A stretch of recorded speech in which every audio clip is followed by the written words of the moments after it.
that it? I should know this. I'm a photographer. You wouldn't think so. Well, except that you're a professional, so you Hello. never use auto settings. Is that better?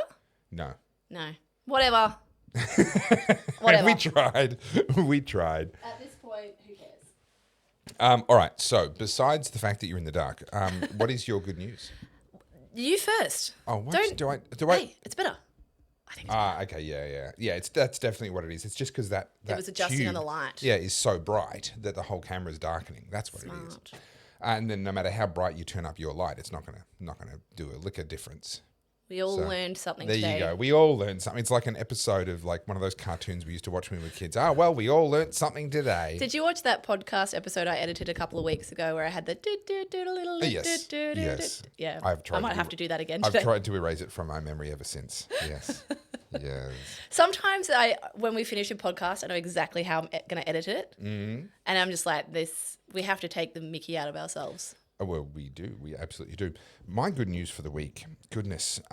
You would think that, you know what? Okay, fine. Here's my good news for the week. I've been a commentator for 16 years and I've made negative money during most of that time. But as of the start of this year, I began to focus on YouTube and really push out a lot of content, and people have been great. They bought my merch. By the way, I'm wearing this specifically to piss you off. This is my just in case you forget my name is printed on my chest. It's also printed on the arm that faces you, just so that you've just got lots of reference. But can you see what should be pissing you off right now? Yes, the colours of the blue. The colours of the blue do not match. Yeah. We're getting it all resolved because I've just engaged a consultant. This is my wonderful good news because I'm now actually making a little bit of money. You have staff? I have people that do stuff for me. No, because I'm now actually earning a little bit of revenue from YouTube. Not only have I cleared my credit card debt for the first time in squillions of years, my credit cards are at zero balance. That must feel good. It is mind blowing actually. Yeah. To start to get money like internet money. You've changed. I know. I'm not that humble little guy that I used to be. I've never been humble. Who am I kidding? But I've just engaged this awesome consultant who's going to like redo my websites or my branding. Talented? Or my merch. I think so. I think she's pretty incredible. And she's going to take photos of me as well and make me look good, which that's probably, He's cheating on me. All of the money that I'm paying really is just the time in Photoshop to make me look good afterwards. But no, genuinely, my good news is that finally, because all my websites are a mess. I've got the Good People Break Bad Laws website, which is where the merch is. I've got the Battleground Melbourne website, which is where the documentary is for free. People can watch that. Then I've got the tofafield.net website, which is kind of just like a bio, I guess. And it's all piecemeal. It's a mess. I've got all kinds of little issues like color differences in my blues, which now that you've seen it, you can't unsee it, Can you see the steam coming off my head? They can't because it hasn't switched across to you. What? There we go. Yes, the steam is coming off my head. I will edit this steam in and I'll remember to do so now that I've said it. Yes, and I've engaged this incredibly talented designer, photographer, and it turns out web developer by the name of Carly Soderstrom. I don't know if you know her. Not familiar. No, yeah. No, not familiar. Yeah, look, I'm taking a risk. I've heard she's got a pretty sketchy background. Yeah, I heard she's a con woman. Yeah, heard that. It's me. It's me. Yes, it's very exciting. I'm super excited because it's a 6-month project, so we'll finish up somewhere near the end of this year. And it's amazing to actually have a bit of money coming in where I can reinvest in what I do and try and make it better. And it's such a new experience. There's a lesson in this, friends, that you should pay your friends. The amount of friends, in inverted commas, I have that would like me to do things for them for nothing. And the issue is that if you are constantly working for free, then you are using all of your available time to not make any money. And unfortunately, whether or not we like it or not, we do need money to live in this world. Well, this was I can't remember who it was, but there was someone who said, I heard it many, many years ago, they were on one of these sort of early business podcasts, advocating for small business and talking about the fact that how upside down our culture is, that it says, oh, my friend's starting up a small business, I hope I can get them to do a freebie for me. When it should be, oh, my friend's starting up a small business, I'm going to go and give them my money instead of the other person that I've been giving my money. And so for me, it wasn't even a question. I made the decision I'm going to spend the money, and I came straight to you and said, hey, can you put together a proposal? And then obviously you sent the proposal through, and I bounced it off someone who's got a lot of business experience, and they kind of tried to make it, they tried to find proof that you were too expensive or that the scope wasn't right or this and that, and they eventually came back and we made like 2 tiny adjustments to the scope and we're like, yep, Yeah. Good. Let's go ahead. And they're like, shit, she's cheap. Don't tell her we said. Yeah. No, I know. I'm cheap. My overheads aren't high. I looked at it and I went, I actually think you've discounted that for me. I don't think that's a full price for that scope. For the website, no. Yeah. Do you know what's interesting? As a creative, it's very hard to communicate your worth to people. Yeah.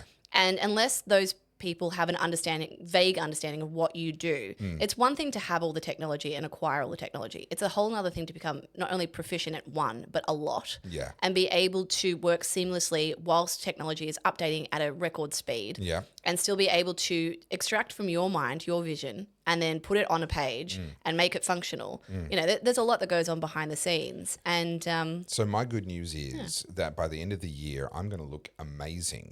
And if I don't, I blame you. It's a win-win. It's a win-win. Either I look good or I have something to complain about on the following episode. You'll just hear him bitching every episode now. How's this going? Where's this? Isn't that literally all I do? Yes. Yeah. Yes. Yeah. Can you do me a favor and bring your mic closer to your mouth? Because I'm super. No. I am super on the microphone right now. We got comments about this last week. Oh, really? So just so you know, guys, you are watching this premiering on YouTube. I don't know if you know I do this. I premiere it. Right. So it'll go up tonight after we've recorded. And it plays live. To finish, then I'm in the comments, like replying to you guys. Yeah. So we're not live, but it's live to you guys. And I'm in the comments responding to you live, but we are not live. Yeah. It's a few hours later. There's not a lot of delay. Yeah. No, we would like to do it live, but the problem is it's during the day, and I know most of you guys would likely be at work. Yeah. So it would be and a bit the weird. challenge with live is I no longer live in Melbourne, so I can travel to Melbourne, do it during the day, and drive back home again, sleep in my own bed. But if we were to do it together in the same location live in the evenings when you guys are free to want to watch it, well, that means I'm spending a night away from the kids, which I don't really want to do. No, So it's all right. We're ironing out these creases, We'll but we're figure getting it there. out. But we have potentially discussed another option of doing an extra show. this is an intriguing option. But before we go there, I just want to point out I did not spill the water this episode. I love how we make progress in one area. We're making progress. And then every other single areas, week. Yeah, everything's just falling apart. Yeah. Like we're missing a 2. It is episode 22, but we don't have enough numbers on our cheap Kmart sign. Okay, but you were talking about, yes, we're looking at doing a second show, which would actually allow us to be live, but actually I think probably more importantly, interactive. To actually have... Well, that would be a good one. Yeah. So to we actually can be able to respond talk to people. Yeah, correct. Yeah. Put their comments up on screen. I used to do this with my slow chats. It'd be like a slow chat, but with the two of us plus whoever chooses to join us, comments, all the rest of it. I think that could be really good. The question would be, what night of the week should we do it? I was thinking Tuesdays. I think that we should just go into battle with those... I won't say what I want to say, with Avi and Rukshan. Those and detestables. just Deplorables. go straight up toe-to-toe with them on a Thursday night. And then just see. Let's just see who wins. See who can steal each other. It's like primetime ratings battles between the networks, you know? Let's just go to... No, I'm kidding. That'd kill us. We wouldn't do that. In ratings, and probably I'd get a visit in the night from one of Avi's friends as well. No, so look, Tuesday's probably good. Yeah. And what we could do is if we're doing a live on Tuesday and we're talking to you guys in the audience, then on Thursday we can do the deep dive into whatever topics were most interesting. Well, that's where you and I are. Yeah, that'll work. That could work. Yeah. My good news is that I got a big contract this week. It's nice.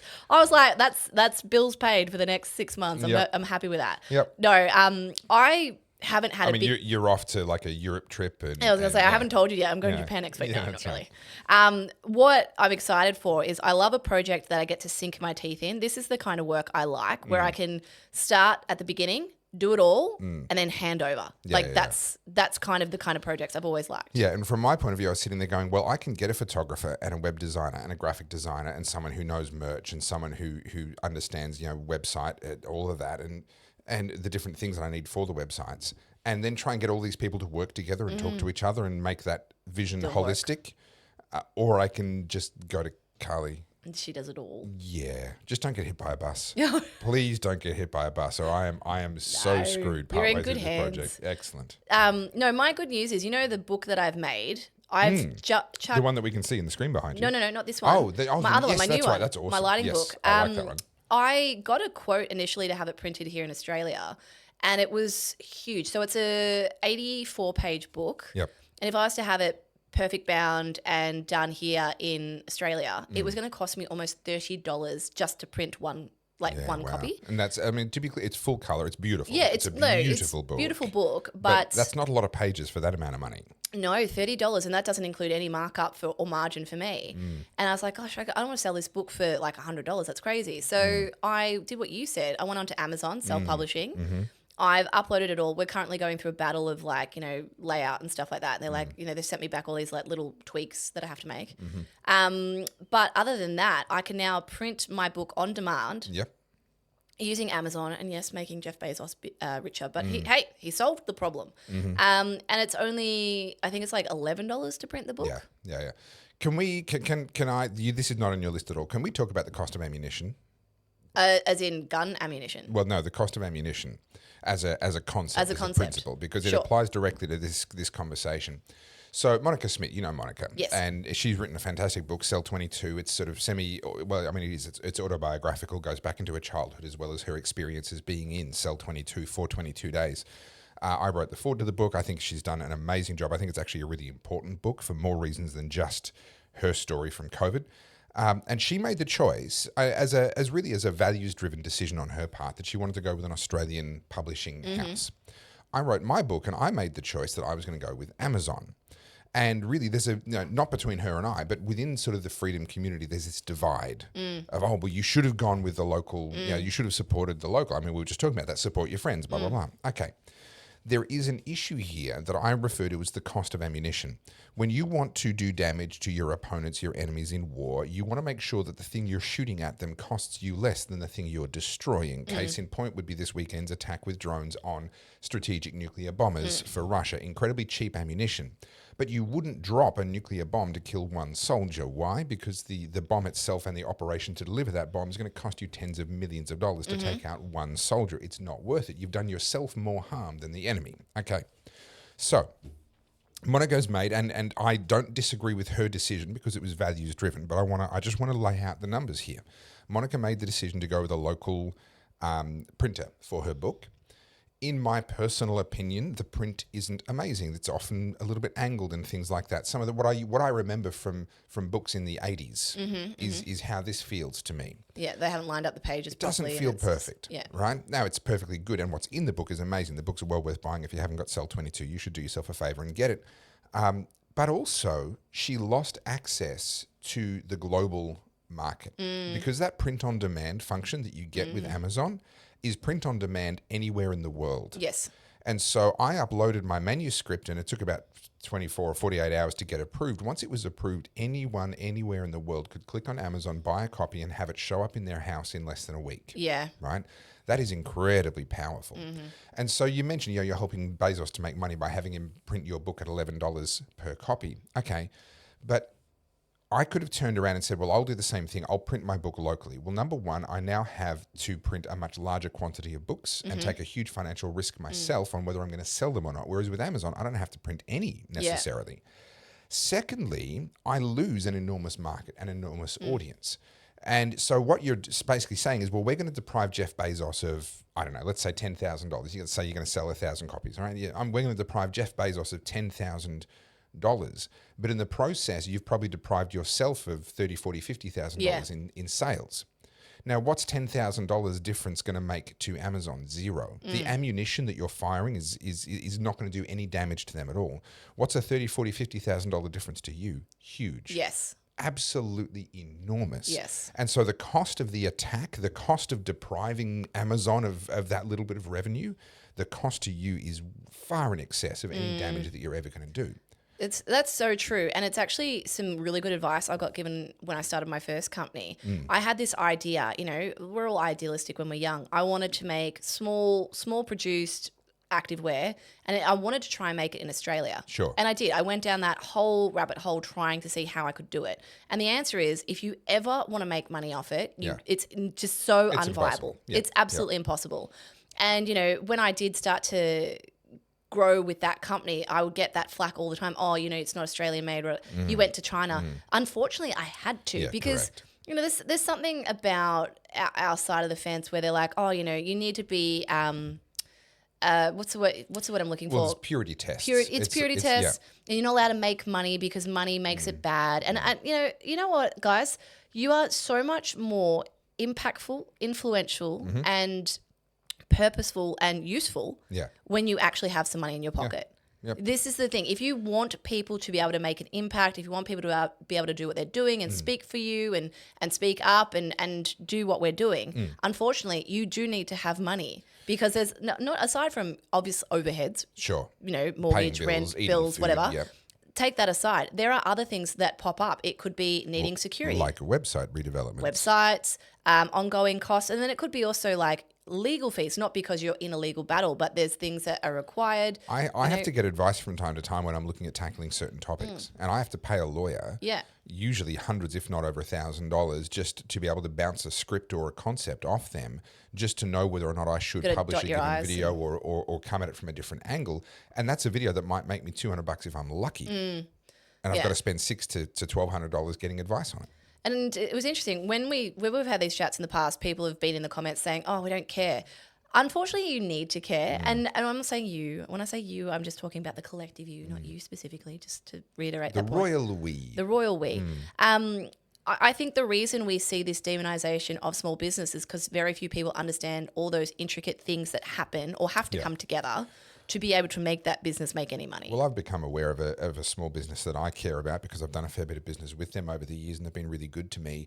They're based up in Queensland and, they're doing it tough right now. And the straw that's breaking the camel's back in their case is that Queensland has, I think it's a 4.75% payroll tax. And they're trying to do the right thing and employ people in Australia and not outsource everything to overseas and all the rest of it. And they're just being murdered by the taxes. And the recent raise of the minimum wage that came through that's not on our list and we're not talking about it right now. We are staying on track. But are we though? Probably not. Because I did repost Albanese this morning. Because I still have not finished my good news, but that's fine. It's gas. Sorry, I have to. Anthony Albanese is saying, "Oh, we're giving millions of Australians a pay rise. Million Australians a pay rise." It is gaslighting at its worst. And he says, "Oh, it's a real pay rise because it's a real increase. It's over and above $32 a week of $11, $12 of which will go to tax." Yeah, and he's the reason why we're currently experiencing real world inflation. Forget CPI; that's such a dodgy figure. Real world inflation in excess of 10%. The reason why they need a pay rise is him. So Correct. don't brag to me about giving them a pay rise. I talked about this. I was on Avi and Rukshan's podcast last night, actually. Oh, hoity-toity, look at you. The Opposition podcast. Oh, dear. If you guys want to watch it, you can go watch it. And who would want to watch that? That absolute rubbish, honestly. All the super chats were coming in, and I'm like, hang on, guys, I don't get any of this. I'm on YouTube with Avi. No, it's funny. But we were talking about the rise in the minimum wage, and I said, well, firstly, it's appealing to low information voters, right? They'll go, oh, we get a pay rise. It's $32 a week if you're lucky, of which a third of it goes in tax or maybe a bit more. And then not only that, you are completely de-incentivizing small businesses from recruiting and taking on more employees. Because there is a tipping point in every business where you have to look, and this is actually a legal thing, where you need to make sure that you are solvent. Correct. And if you are going to be increasing your overheads to a point where, let's say you've got 10 employees and now that's an extra $1,000 a week and then all the payroll tax, blah, blah, blah, all the extra things, there gets to a point where, hang on a minute, this isn't financially viable. We're going to be borrowing from next week's money to pay this week's expenses. That's insolvency. And by the way, that's an illegal business to run. I should know. And that's where we're pushing a lot of small businesses. So they've got two choices. Either A, get rid of their staff and try and outsource it. And a lot of it can be. Or B, they work harder themselves, like the business owner works in the business. Or C, they close down the business and take it offshore. And what I actually think the bigger problem is here, because very few people want to look past their nose when it comes to these issues. We're actually going to be sending a lot of business overseas. We already have. I know, but it's going to get worse. Like you and I are now making money online, which means that we don't need to live in this country. If we get to a point where we're making reasonable income online and that's steady, we can go.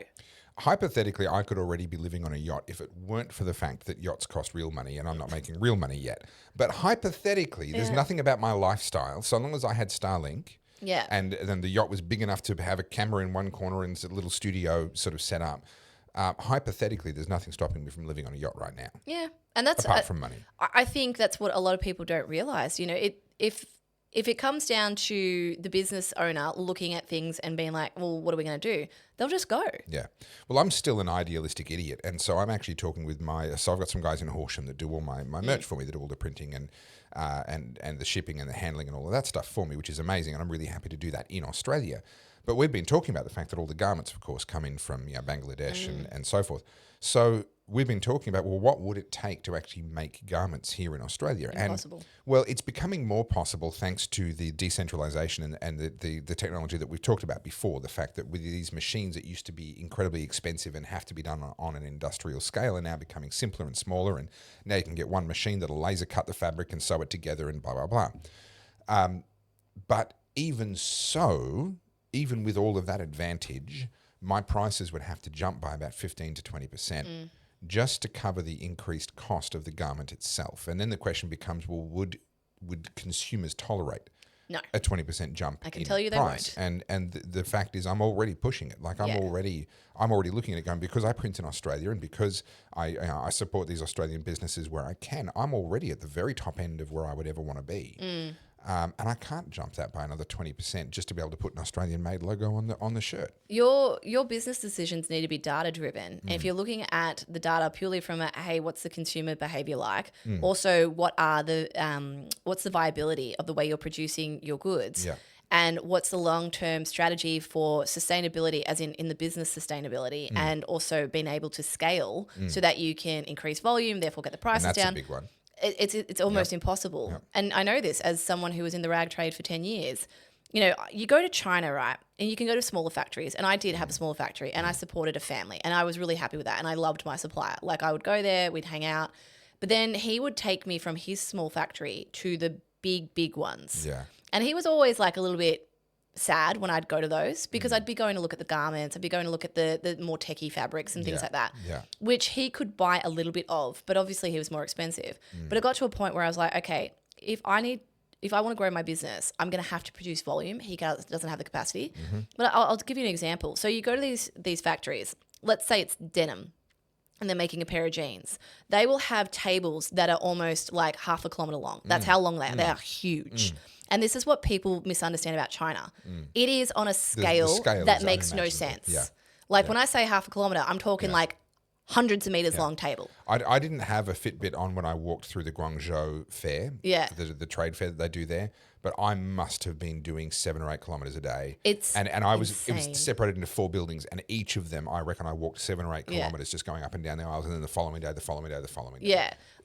It's off the scale. This factory I went to, I'll never forget. And, you know, when you're walking around, they won't tell you who they produce for, but you can figure it out pretty quick. You see the logos and whatnot. But they get the rolls of denim. And let's say a roll of denim might be like, let's say 50, 60 meters. Yeah. They roll out that one roll and then on top of it, they roll the next roll. So then all of a sudden the denim is like 100 rolls deep. Yep. And then they get the laser cutter and then they cut the leg portion or the pocket portion. And it's fabric this deep that will make 100 pairs of jeans. And that you think about that times however long the fabric is. Like they're all of a sudden they've made 10,000 pairs of jeans in an hour. It's insane. Yeah. You know, I'm using hyperbole there, but when you see that, you go, huh. Yeah, that's why we can't compete. Huh. Yeah. You know, and that's why you can buy jeans from Shein or Temu for $7. Yeah. And I don't believe that's right, and I don't like that, but that's what we're facing. We're creating borderline single-use clothing. Well, that's exactly what it is. That's borderline. But I have a beef with you. We've been podcasting now for 28 minutes and you still haven't finished your good news. And I'm sure it's all your fault and not mine at all. I haven't distracted you in the slightest. No, it's fine. We've just gone on like 6 tangents. Tangent. What's your good news, Carly? My good news is that my book will be on Amazon and people can buy it. Amazing. Yay. And are you going to put the link into the description of this video or is it not quite ready yet? It's not ready yet. Okay. I've just got to, actually, I was looking at my emails. I think they've sent me an email to approve it. Ooh. But once it's ready, we will make sure we give it a good push. I've seen the proofs on your computer. It looks amazing. It's such a good book. This one behind me I got printed locally and it's lovely. But even that one, that's not as many pages. It cost me a fortune. Yeah. And you got to buy, I think I bought 200 at a time. Yep. So it's a big outlay. Yep. But anyway, that's it. That's my good news. Yeah, cool. Well, congratulations Thank on your you. second book. We've now published as many books as each other. Oh, the race is on. Actually, I have a third one from a long time ago. Oh, stop it. Yeah. You don't have to one-up me all the time. I do, actually. Okay. All right, today's topics. For anyone that's interested, how long have we been going? Look, only a half hour. Excellent. It's only been a half hour of warm-up. Excellent. Well, our topics today, there's some good ones. Greta Thunberg's Gaza mission. Well, Don't say a word. Sorry. Grace Tame's Nike sponsorship. Yep, hold it in. Zoe Daniel finally concedes, but hints at a 2028 return. US pressures Australia on defence spending. Good one. The Paris riots and global unrest. John Pesutto faces bankruptcy. Goody, goody, goody. Imane Khelif gender controversy. Yes, this has got interesting. A teen attacked at a Melbourne party. And there's actually like 3 more machete crimes on top of that. And then Blake Lively and Justin Baldoni. Well, and that's getting spicy. But can we touch on the machete thing? Just this morning, I woke up to discover that in Wangaratta, there's been yet another machete attack. Apparently, Was it Wangaratta or Shepparton? Shepparton, excuse me. About 20 youths or so out of town. 2 in hospital. Having at each other. Apparently, I mean, it's amazing to think that they would do such a thing with an illegal object. Well, they're impossible to get because you can't buy them. No, that's right. I mean, they've been banned, so I'm assuming that that's misinformation. Yeah. No. What it is like there's this weird Harry Potter spell. So the machetes actually are now animated. They can do things themselves. It's amazing. That explains so much. Wild, isn't it? And that's why they're dangerous. That's why the machetes are dangerous. The machete. It's right. They're the ones with all the power. People keep incorrectly blaming the person holding the machete, but it turns out it's the machetes doing it all by themselves. Correct. Oh, I'm so glad you cleared that up. So I obviously do my rants about this, and I've talked about this to the point where people are probably like, Carly, please stop. But the other day I made a point. I said that in Victoria now it is considered a hate crime to display a swastika. Yeah. But if you are underage and you cut someone open with a machete, you will be immediately bailed and you will get $100 fine. That is not that is fact. Yeah. That is a truth. And before people want to have at you about exaggeration, blah, blah, blah, look at the UK where people are going to prison for hurty words in a Facebook post. And yet there was a massive official cover-up of certain grooming gangs that happened. Like just compare the pair. And this is my point. So I put up that story, right? And then I had a bunch of people saying, Carly, but swastikas are a hate crime and you can't minimize it like this. And I was like, no, you're missing the point. You saw the trigger word swastika and then straight away flashes of Hitler popped up in your mind and flashes of Nazi concentration camps and Auschwitz because that word swastika carries so much weight for you. Yeah. But what you're not seeing is that while you're distracted with a picture being displayed, you're missing the actual physical harm of someone slicing someone's arm open with a machete. And the trauma and the trauma. Everything that goes with that. That happened recently. There was a guy named Mikey, I brought it up last week. His partner Frank, it was a homophobic slur, was said to them, and then this young kid literally slashed his forearm with a machete. Now, thankfully, Frank was able to undergo surgery and it doesn't look like he's going to lose any movement in his arm. But A, traumatizing. B, expensive surgery, rehabilitation, time off work, all of those things. The child that did it got $100 fine. And I made the point last week that my parking fines are more than that. Yeah. And people say, words are violence. No one has ever been punched in the pronouns. No. It has never happened. Words are not violence. And we talk about this regularly. If everything is violence, nothing is violence. Yes. And what we've done is we've said everything is violence. Just painting a swastika on a wall, using the wrong pronouns, all of these things. It's all violence now. And therefore, things that are actually violent, we're now pretending are nothing. Well, this is the issue. And I went at length on a rant about this yesterday. I can't imagine, Carly. I can't imagine you would do that. If you ever want to see my rants, you must follow me on Instagram. That's where they are. They're not here. I thought you were doing some pretty good ones here. Can't help myself. It's like, the Hulk, how the Hulk just like gets angry and he boils up. That's me with spicy Carls. Excellent. All of a sudden this like jalapeno or like Carolina Reaper just like pops out. Like, That's a great T-shirt right there. Yeah, just like there's someone ripping my flesh open. This chili pops out. But please someone animate that in AI. That'd be great. So I made the point yesterday, and I was talking about how there's people who are sensitive to the fact that I've shared images of these youths that have been captured, right? So the one at Northland was against the Middle Eastern gang and a Sudanese gang, right? So you've got two minorities, dark skins, and apparently me sharing that photo was somehow racist because now we can't talk about crime if it's associated with a minority or a person of color because that's hurty. So this is 1984. I'm wearing the wrong shirt. This is 1984. They were not allowed to believe the evidence of their own eyes. Correct. And that was my point in my rant on my stories the other day. I was talking about how at this point, whether it's the swastika or the color of someone's skin, you are so distracted by that that you're ignoring the very real reality that teenagers are maiming each other, are hurting each other, and worse, the general public. We can't talk about that because you're going to be distracted by the racism or, you might hurt somebody's feelings. Correct. And I said that this is why Jacinta Allen can't do anything. She's damned if she does, she's damned if she doesn't. I think that's been very kind to her, but yes, okay. Imagine if Jacinta Allen started putting these kids behind bars and a disproportionate amount of them are Sudanese or minorities. Sure. That's not going to look good, is it? Because people will be like, hang on a minute, incarcerations are going up for people of colour. Yeah. All of her lefties are going to start calling her out on that. She's going to start losing her supporter base. Yeah, and the hypocrisy that she's now beholden to. We see that with Indigenous incarceration, where inquiry after inquiry has looked into it and said, hey, why are Indigenous people being incarcerated at much higher rates? Why are they dying more often in prison than other ethnic minority groups?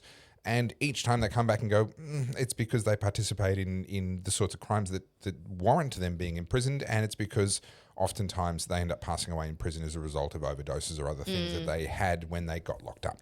This is my frustration. There are very serious, important conversations that need to be had, but identity politics gets in the way. It muddies the water so that we can't have the conversation that would actually fix things a lot quicker. Instead, we have to suffer needlessly to the point we get to something has to happen. And when I said on my stories yesterday, it's going to escalate, not only am I saying that the young ones are going to escalate their crime because there's no consequences and they don't have any fear, you're going to see retaliation and you're going to be seeing people taking the laws into their own hands. And then it'll get to a point where we not only are seeing crime like that, it's going to be retaliation crime and people are going to die. Yeah. And I made this point the other day on Facebook. The reality is we're already seeing now that bubbling up of the retaliation, the resentment. And so the people that have cried crocodile tears of sympathy for refugees have now created the very racism that they said they were opposed to. They have manufactured the conditions. And if every single immigrant that came in here was simply automatically and immediately placed under the same laws as the rest of us, treated the same way for the same crime, then that resentment would never have boiled up. But it was this faux compassion. Oh, you can't hold them to the same standard. They've actually bred racism. Yeah, correct. They've come from a traumatized background. They've come from a war. You can't hold them to the same standard. That double standard is the reason why we're now seeing a rise in that sort of stuff. It's interesting you bring that up because now I'm going to point us towards the neo-Nazi, whatever they call themselves, the white nationalists who went to Northland. And I might mention that Northland was closed and there was no one around when they did it because, nothing says coward like that. And they've gone and held up a sign that had a hurty word on it and it said, I'm not going to say what it said, but it basically said, bad. It was their usual white supremacist trash. And so, of course, now that has hijacked the conversation because now when I've looked at any of the left-wing media, it's all about how racist we are as a country. Because apparently, 12 individuals is representative of the entire population. I saw the photo. I actually deliberately made the choice not to republish the photo onto my own socials because I'm like, I don't want to give these guys any airtime. That's what they want. And honestly, I really am. Early on when they first sort of came out with a bit of prominence a few years ago, people were like, oh, these guys are controlled opposition, blah, blah, blah. And I was like, yeah, settle down. There are people that are that dumb. There are people that really do believe that kind of BS. But I'm looking at it going, actually, to go out and take that photo and publish that online at such a moment like this really is sabotaging any rational conversation. It's making it impossible for us to actually have what you talk about, the conversations that we need to have. And this is why I encourage you guys to push back when you see that. They are a minority of idiots. No one is behind those guys. They're losers, right? And the attention they get is the point. That's literally why they do it. You're playing into their hand. The whole point of them doing that is they knew they'd get the clip for socials and they'd be back in the headlines because what are they doing? They're trying to recruit. And this is the thing that people misunderstand. they are capitalizing on that outrage. They want more people who are frustrated with the crime and frustrated with the Sudanese crime gangs to come and join them. And the media is playing into their hand. And if you want to cut them off at the knees and completely disempower them and put an end to their recruiting instantaneously, all you have to do is stop treating certain minority groups with favourable outcomes in court cases after violent crimes. And don't give them any don't show their pictures. That's what they want. Well, sure, but that problem will remain for as long as there's a double standard in our justice system. Get rid of the double standard and they disappear. And I bring this back to, let's say, this subject around Andrew Tate. Everyone hates Andrew Tate. The reason he has the platform he does is because he is speaking to the people who feel left behind or alienated. So as we've demonized masculinity, people like Andrew Tate have popped up and capitalized on that. These people have to go somewhere. They can't exist in a vacuum. So if we want to see neo-Nazis die in Australia, well, how about we hold everyone to the same laws? I think just for clarity, for the censors listening to us, if we want to see neo-Nazism die out, I'm not sure that you meant did I say the wrong thing? Well, you said you want to see neo-Nazis die, which I don't necessarily disagree with. I mean the ideology. But that is potentially a call to violence. So we're just going to... That is not incitement. I'm saying the ideology. Yeah, the ideology needs to die out. Die down. On that, I'm in wholehearted agreement, yes. But I think, again, as I've said, we are now self-censoring and self-policing our speech and avoiding conversations that are very real because we are worried about hurty words offending people. So now we jump at shadows as opposed to the real threats. And the actual real violence. Yeah. So anyway, I think we've done that topic to death. Just one more part in there. There was that footage that went around about the young boy who was jumped by a bunch of Sudanese kids at a party and they stole his speakers. Yeah, left him with a fractured eye socket. Sneakers. Fractured eye socket, some pretty serious. I mean, that's once you're cracking someone's skull, that's a serious beating that poor kid has endured. And the trauma from that. And I mean, the thing that frustrates me about the double standards of the left, and I know we mock it all the time, is if words are violence, then what's violence? What's actual violence? What's the escalation for that? So if hurty words and symbols are violence, what is fracturing someone's skull? These kids, this is the incident, correct me if I'm wrong, where they jumped over the fence. There was a party happening. They jumped the fence, crashed the party. Gate crashed. You know, gate crashing happened when I was a kid too. That happened. But you didn't see this kind of gate crashing a party with weapons for the purpose of having a fight, as opposed to be filmed on social media as well. Yeah, as opposed to gate crashing a party in the hope that you can sneak in and get some free drinks. Like that's a very different kind of dynamic at work now. Yeah, and you know, I always try and play the devil's advocate with this stuff. I'm like, was it like this when we were kids? And I grew up in Sunbury, and there was parts of Sunbury that were a bit rough. Sure, I grew up in Preston. Yeah, so like, you know, and then so Sunbury, and then, you know, there's Sunshine, and then there's St Albans. Snorbans. Yeah. And St Albans back then was like the dark shadowy place. I lived in St Albans for a year and a half. Yeah, absolutely. In Sunbury, that was considered the dark shadowy place in the Lion King, like you don't go there kind of thing. Yeah. That was like, it was put into my mind that St Albans was literally like you will get stabbed and murdered like as soon as you cross that line. Can I tell you a St Albans story? Please do. They got great Vietnamese, by the way. So I lived there when the Vietnamese had very much taken over, and it was my first home outside of home. So I grew up in Preston, and I'm like, I want to move to somewhere even more violent. And I'm like, there's only one option. Well, actually, there's two: Dandenong or St Albans. Yeah. So I went to St Albans. And I lived in Dandenong later in my life after I got married. I went to St Albans. I got a house. I lived there for a year and a half. It was close to where I was working at the time. I went down into the middle of St Albans and I parked my little red bubble hatchback Daihatsu Charade, the old ones with 3-cylinder motors in them. 3 cylinders on purpose. I had a 3-cylinder car before that, but it was meant to be a 4-cylinder. It just wasn't running on all of them. But this one was meant to have 3 cylinders, so it was a big improvement. I parked that in a little, you know how sometimes suburban blocks get turned into little parking areas. I park in one of those. It's got this green fence in front of me. I'm like, mental note. Okay, it's on this street. You walk up, it's on the left-hand side. Perfect. All right, easy. I go down to the main street, do what I have to do. I come back to the car park, and my car parking spot is empty. And I'm like, my car's been stolen. I mean, it'd be super easy to steal. It was just a key, and it was all worn out. You probably could have started it with a marshmallow. Like the key was gone. It was just basically a stick.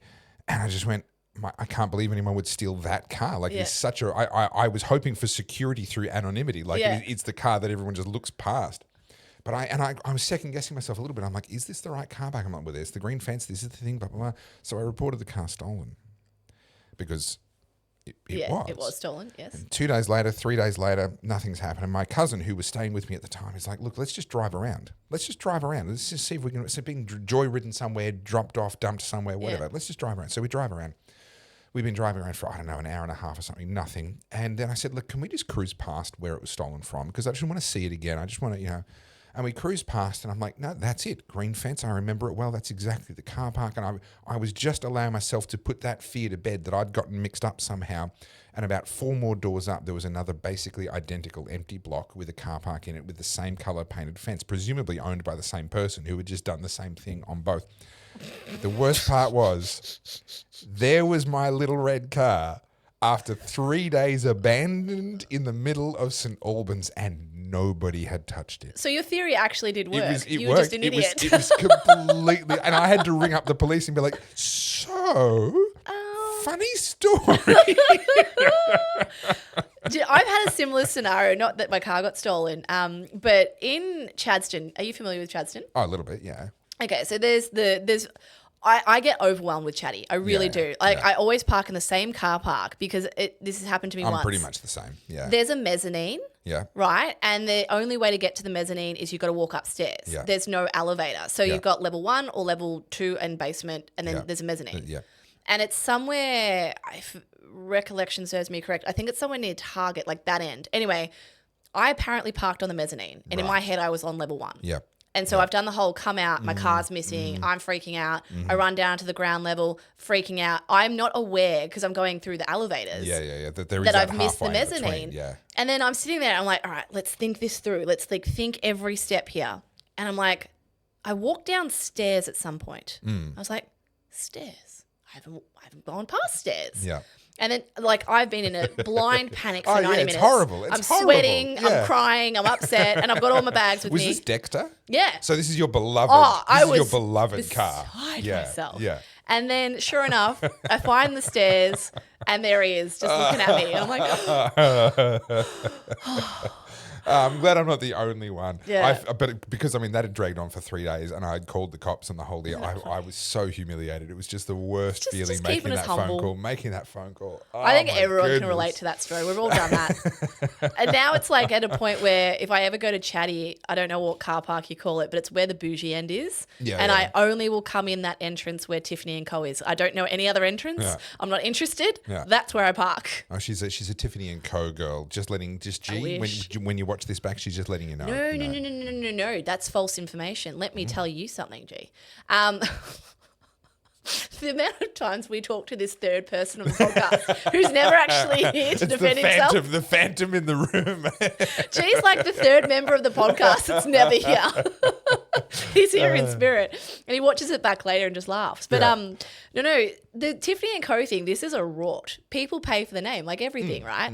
They pay for the colour on the box as best as I can tell, that shade of blue. All the marketing and just knowing that it's a Tiffany ring. So let's say, for example, I don't know my diamonds very well, but let's say it's a 2-carat diamond. Sure. If you put it in a Tiffany ring, all of a sudden it's like a $70,000, $80,000 ring. But that same stone in like a boutique jeweler is half the price. So I'm just saying I could get a bigger stone for the same price. Yeah. So don't buy Tiffany. Yeah. I can go down to the creek and grab some big ass stones and take them home for free, just like the ducks. It's the same. They're both free. You just pick them up and take them home. How do you feel about like lab grown diamonds and stuff? I've got no issue with it. I can understand people that do have an issue with it, and that desire for it to have been kind of made by the forces of the earth. Yeah. I can appreciate that. But that is a first world luxury, isn't it? For you to want to sit there and go, oh, but mine was created in a volcano at some point in geologic history. If you didn't know, you wouldn't know.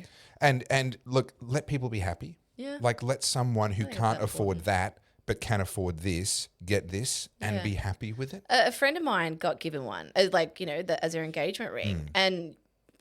It's shiny and pretty. Yeah. That's all. Yeah. That's and really it's genuine diamond. This is the thing. Like, light does play carbon. differently in diamond versus glass or what have you. Like, that's different. Yeah. And I can appreciate people going, no, I want a real diamond. But to make a big song and dance, like if you can afford the natural one and that's what you want and you see value in that, go for it. But don't shit on people that have had to, that have gone the other way. I don't think it matters. But yeah, it's just interesting. How the hell did we end up there? I think Tiffany Diamonds was definitely on your list of topics for today, wasn't it? Yeah, no, you actually, since we're here, I have completely hijacked. we've derailed the conversation. We'll talk about politics. Oh, we did talk about it. We've talked about it a little bit. I got a request from you. I'm pulling it up. I'll put it on screen. Oh, yes. What time are we at? So I remember this later. Okay, this is 49 minutes. All right, I need to put this screenshot up. Okay. You have said to me. Oh, yes. Yep. Can I request a rant from you? Custom order rants by Carls. A full-on, off-the-fucking-chain one.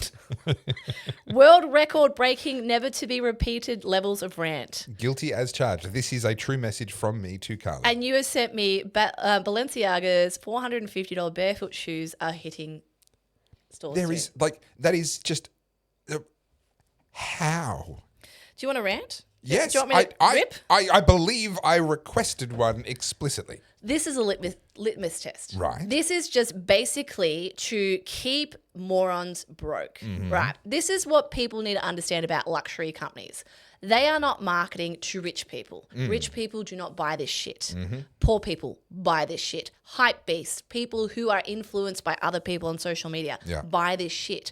Balenciaga, for everyone who hates them as a company, is just playing the ultimate troll. They are selling things like Hessian bags for $12,000. They are selling like bondage teddy bears that are basically predatory and like pedophilic for thousands of dollars. They are taking advantage of this attention commodity to see just how much they can leverage from your stupid hypebeast consumer to wear this shit. You know who's impressed by it? Your fucking cousin next to you. Like, that's it. No one of any influence, of any wealth, is impressed that you are an idiot to buy that shit. Okay, I couldn't agree more, but I actually want to widen this out that beyond just Balenciaga. When I go to Chadstone, which I don't do very often anymore because I no longer live in Melbourne, but it used to be kind of, there was a local that we had, and then if that didn't have what we wanted, then Chatty was where we went.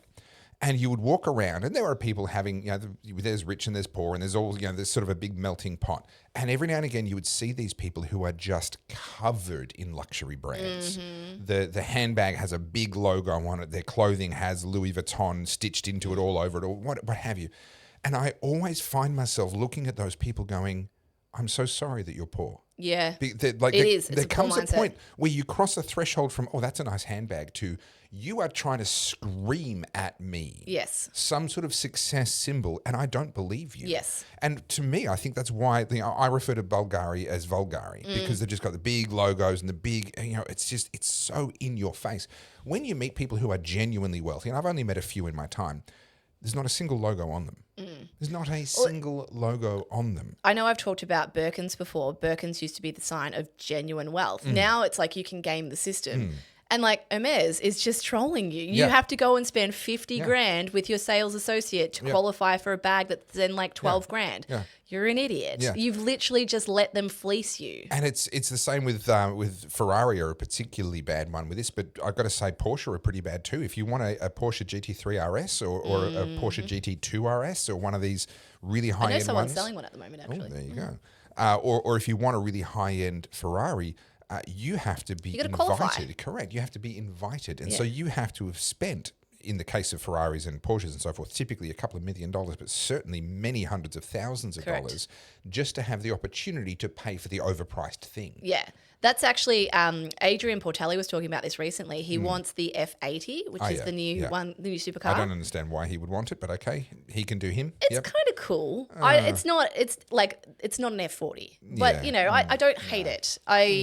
V6 in a Ferrari doesn't sound nice. I don't love that, but I don't love the looks. That's subjective, I recognise, but I don't love the way it looks. Yeah. I think compared to other Ferraris that have come out, it's better. The F430 was the last pretty Ferrari. Now, the 458 I respect, I admire as a piece of engineering, but the last pretty Ferrari was the 430. I like the 812 with the front engine. I liked the 550 or the 575 before it better. That was nicer. But if I wanted that kind of car, I'd be going for an Aston Martin anyway. Yeah, I just always wanted a V12. Listen to us just talking like we actually have money. Okay, so the thing with the Ferrari, actually, there's a really good video on this on YouTube. Like, what do you have to do? Vin Wiki, I think, did it. What you would have to do. I love them. They're great, aren't they? Yeah, the stories. They just show you how much bullshit goes on behind the scenes. Yeah. But basically, to be qualifying for the F80, I think they're only doing 200 or something. It's a very small number. Yeah. But you basically already had to have the big six. So you had to have the GT80, or what's it, the 280 GT? What's the first one before I was born? Yes. 280 GT? I'm not going to say you're wrong because I can't remember clearly, but yes. Then you got to have the F40, the F50, the Enzo, the La Ferrari. Mm-hmm. You got to have all those. And if you don't have all those, you don't qualify. And sorry, Adrian, but you don't have any of them. So Yeah, wow.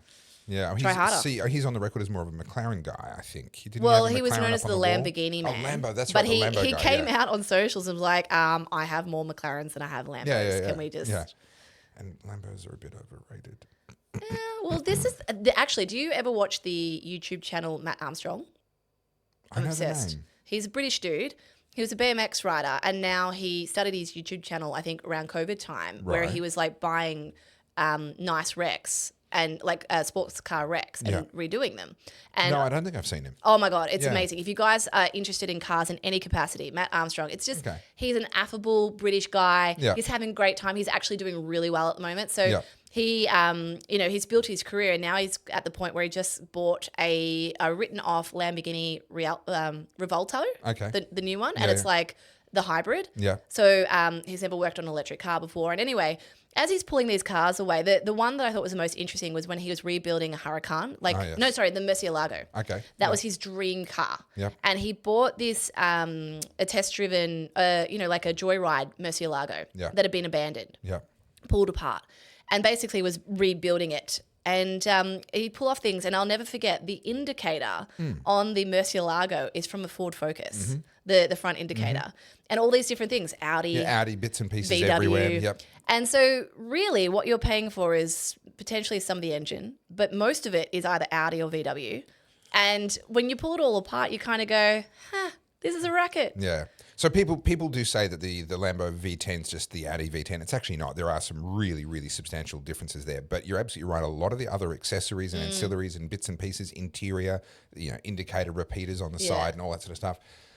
But I will say, I'm going to defend that a little bit and just say there's no need to reinvent the wheel every single time for the sake of it. If you want something where every piece is bespoke, buy a Rolls-Royce and have Rolls-Royce money, right? That's, Would you have a Rolls-Royce?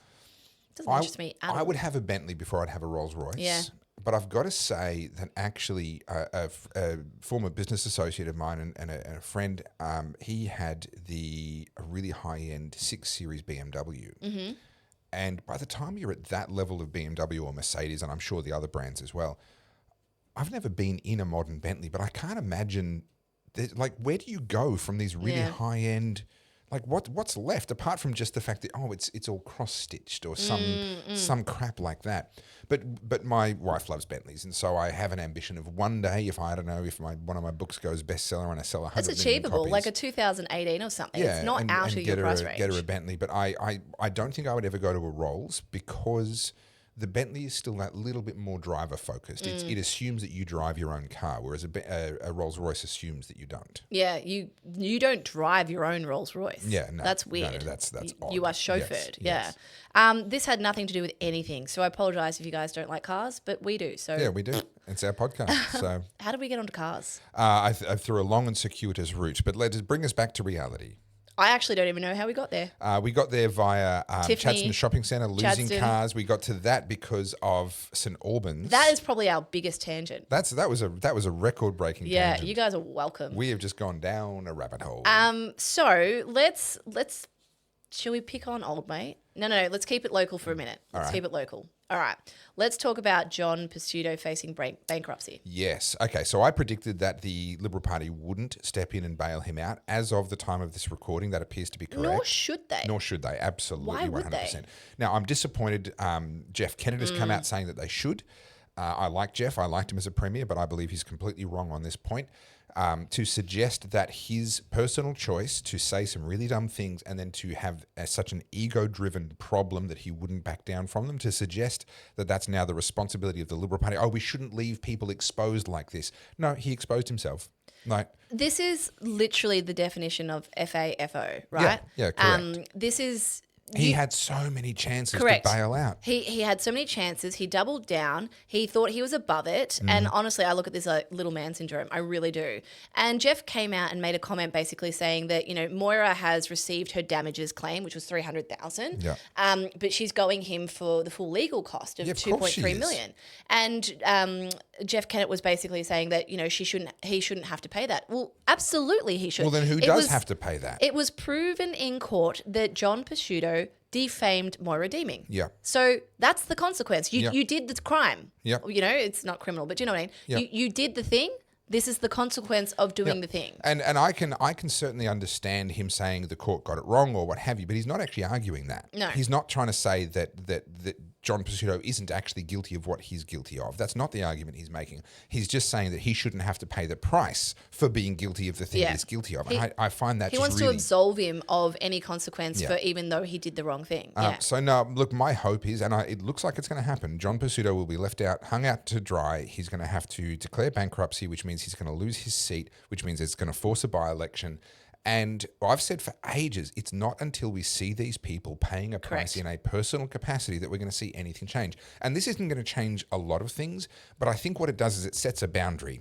Yeah. And provides a cautionary tale. Yeah. I actually think this is the best way of reforming the Liberal Party in a weird way. Correct. They need to personally hurt. And I've said the same thing about Jacinta Allen when it comes to youth crime. Until it is actually impacting their pay packet, their chances of re-election, or their private life, nothing will change. Daniel Andrews with the Bike Boy scandal. Like we need to see some actual accountability in a personal capacity coming for these guys. Now, can I touch on Moira Deeming for a moment? She published an absolutely amazing post onto social media, which was a copy of something that had been posted in the newspapers. She has got class. The way she wrote that, now I don't know if she had advisors around it, what have you, but I've seen so many politicians, so many people throw away a moment of victory by having a poor or a crass attitude. She showed so much class in that statement and in that moment. And I genuinely believe, because I've known her since before she was elected, and watching her evolve and develop and go through an absolute baptism of fire, give her another 2 terms. People are saying, oh, she should be premier. No, she's not ready yet. And I say that with all due respect to Moira. She knows I respect her. She is not ready for that yet. But if she can be given another 2 terms in the Victorian Parliament, then I believe she will become one of the greatest premiers. Was it that one? Yes, it was, yeah. You happy for me to read it? It's a bit lengthy, but it's just listen to this. I mean, think about what she's been through, think about what she's been put through completely unfairly, and then she comes out with this. One of the Liberal Party's core values is equality before the law, an enduring principle that demands accountability regardless of status, wealth, or title. No individual should be excused for breaking the law just because they are important or rich or powerful. Friday marked the final day for Mr. John Pesutto to reimburse me for $2.3 million in legal costs following the federal court ruling that he seriously defamed and harmed me. Mr. Pesutto failed to do so, and as such, bankruptcy proceedings have been initiated. This is not a decision I take lightly nor with any sense of triumph. My goal is simple, to ensure that I am reimbursed so that I can repay the loan as I promised I would. The fact is that Mr. Pesutto refused to retract or apologise for his defamatory claims or to settle out of court despite never having or securing the funding necessary to cover the costs of the case. As revealed after the judgment, I had even offered early in the proceedings to accept a settlement for $99,000 without an apology. For reasons known only to himself, Mr. Pesutto rejected that offer, and due to this, the court awarded me costs at the highest level, indemnity costs, from that time. The past 2 years have been a harrowing journey for me, my husband, and our 4 children. After being falsely accused of bigotry, of knowingly associating with Nazis, claims the court found to be defamatory, I faced a torrent of public and private abuse, including rape threats, stalking, and personal and professional humiliation and isolation. Sadly, I was not the only innocent woman who suffered as a result of the campaign to expel me. There is no justification, legal, moral, or political, for defaming and vilifying an innocent person. Even after I was vindicated by the court, Mr. Pesutto refused to make amends with me and used his casting vote to deny my re-entry into the party room. To this day, Mr. Pesutto and his supporters have refused to admit they expelled me without cause or show any compassion towards me. They instead have embarked on a new round of media portraying themselves as the victims. This speaks volumes about their character. The possibility of a costly by-election in the seat of Hawthorn is not something I welcome, but retain it or lose it, the greater threat to the Liberal Party is not the pain and cost of pursuing justice, but the dishonour and shame of failing to uphold it. Through all of this, there is one person whose leadership deserves recognition, our Liberal leader Brad Batten. has demonstrated integrity, humility, and strength. When others wavered, he stood firm. He did not try to manipulate or punish me. He refused to allow factional games to dictate justice. His character and calm during this storm have shown me and many others that politics can still be a place of honour. So too have the army of rank and file liberals who have had my back and kept the party machine honest. This moment should never have come to pass, but since it has, let it stand as a reckoning, not just for one individual, but for a culture of political brutality that must end. No man is above the law. That is chef's kiss. If she is able to survive the argy-bargy and the rough and tumble of 2 more terms in Parliament, and I absolutely believe she is, then she has the makings of the greatest premier that Victoria has ever had. That is incredible integrity, and not only that, class, like you said, but that's a level of sophistication in your thinking that we don't see from a lot of our political pundits. And what I love, there was nothing mealy-mouthed about it. There was no being backwards and coming forwards. She absolutely said what she wanted to say and absolutely held her ground, but did it with a tone. There was no triumphalism. There was no rubbing Gloating. anyone's face in it. There was none of that. There was just a beautiful walking that line between saying what needed to be said, but also maintaining your own honour and integrity and class in the process. If you want a woman to look up to, it's that one. Yep. Like I that agree. is insanely I classy. agree. Yep. Transitioning over to someone also local, Zoe Daniels has finally conceded her seat of Goldstein. Well, talking about class, okay, now I have nothing personal against Zoe Daniels, but holding on for that long and not conceding and so on and so forth. Yes, I know it was an extremely tight election, all the rest of it, but that could certainly have been handled better. Mm-hmm. Now, she's trying to telegraph that she might run again. See you in 2028, maybe, is what she wrote. I would be surprised if that materialises, simply because I think that the high watermark for Zoe and her fellow travellers has been reached and it's going to be receding from now on. I think fast forward another 3-4 years and she's going to really struggle to rally the support to have another go. I was talking about this on the podcast with Rukshan and Arby last night. Oh, I'm sorry to be late to the party, but I wasn't invited to their podcast. Sorry. I was a rose between 2 thorns. No, I'm sure. We've had the defection of the Greens senator in WA. Yes. And I think this is just literally a changing of the tide. It's that simple. The woke identity politics progressive left has exhausted itself. Yep. It's not going to grow from here. It's done.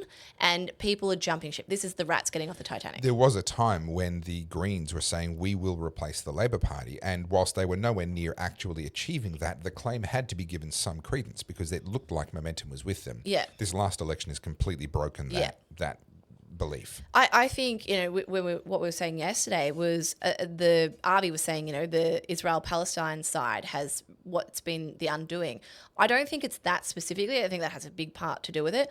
I think it's more so the divisive nature and the way that they do their political campaigning. Everything is about that person's bad, we're right, we're righteous. And Zoe talks about doing all these things for a woman, but she can't define what a woman is. And I know everyone loves that gotcha moment, but it's telling for a few things. How can you simultaneously advocate for women and women's rights and all the amazing things that you've done for women whilst you're at the same time saying that men can be women, men can play in women's sports, and that women is not biological? Yeah. It's an incoherency that any normal discerning person is able to go, you don't sound normal. That doesn't sound... I want to go one layer deeper on the first part of what you've said about how everything's really divisive, us and them, etc. That's true, but that's actually not what gets them into trouble. Political parties can be as divisive as they want if they're focused on a single issue, because you split people, but some people hate you, okay, you write them off, but some people absolutely love you because of that issue. The problem is they're extremely divisive and they require you to come with them on a whole basket of issues. You can't just be climate change. You also have to be Palestine. You also have to be trans rights. You also have to be correct. You have to have all of the badges. Yeah. And what they and because they're so vicious to anyone who is not on board any one of those things, you can be on board 9 and you're not on the 10th, and all of a sudden you're persona non grata, and they certainly make you feel that way. That survived for a time because there were enough people clamoring to stay on the train, and more and more people have fallen off the train or been pushed off the train. That crowd, that cohort is no longer the cool. They're no longer the cool kids, and it's no longer the place where everyone wants to be. And so people are now actively getting off that. Yeah. And that's what we're seeing electorally now. We're seeing that with a lot of the progressive activists as well. They're starting to abandon that sort of more aggressive activism. The extreme levels to which it's been taken. Because it's been exhausted. And I've said this from the beginning.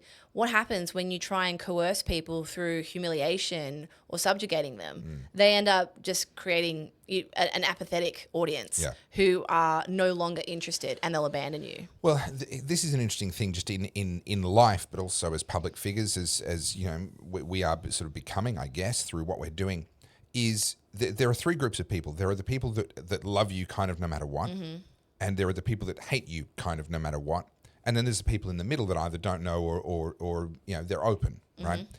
In terms of making a difference, if you're a politician, the only people that matter are the people in the middle. Yeah. The people that are going to hate you no matter what become irrelevant, and their hatred for you, no matter how they may choose to express it or how loud they may become, is utterly irrelevant and cannot be allowed to influence you.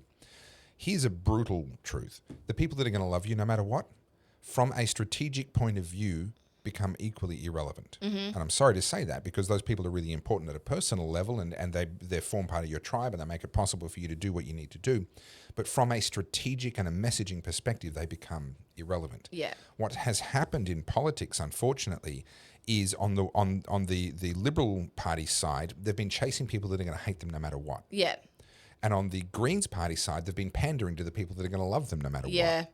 And so both of them have completely missed their targets. You've alienated the general centre. To their credit, I guess, kind of, Labor Party have kind of come in and scooped up that whole basket of people and given them something, given them a, you know. I would agree with that. Yeah. The Labor Party is really good at placating that sort of Aussie battler support that Australians always have. Historically, that's who they actually represented. I would argue that's no They're longer not the that case with their anymore. policies, but their image still contains that. And so all these people were sitting there feeling disenfranchised and unloved, and the Labor Party and Albanese did a good job of scooping them up.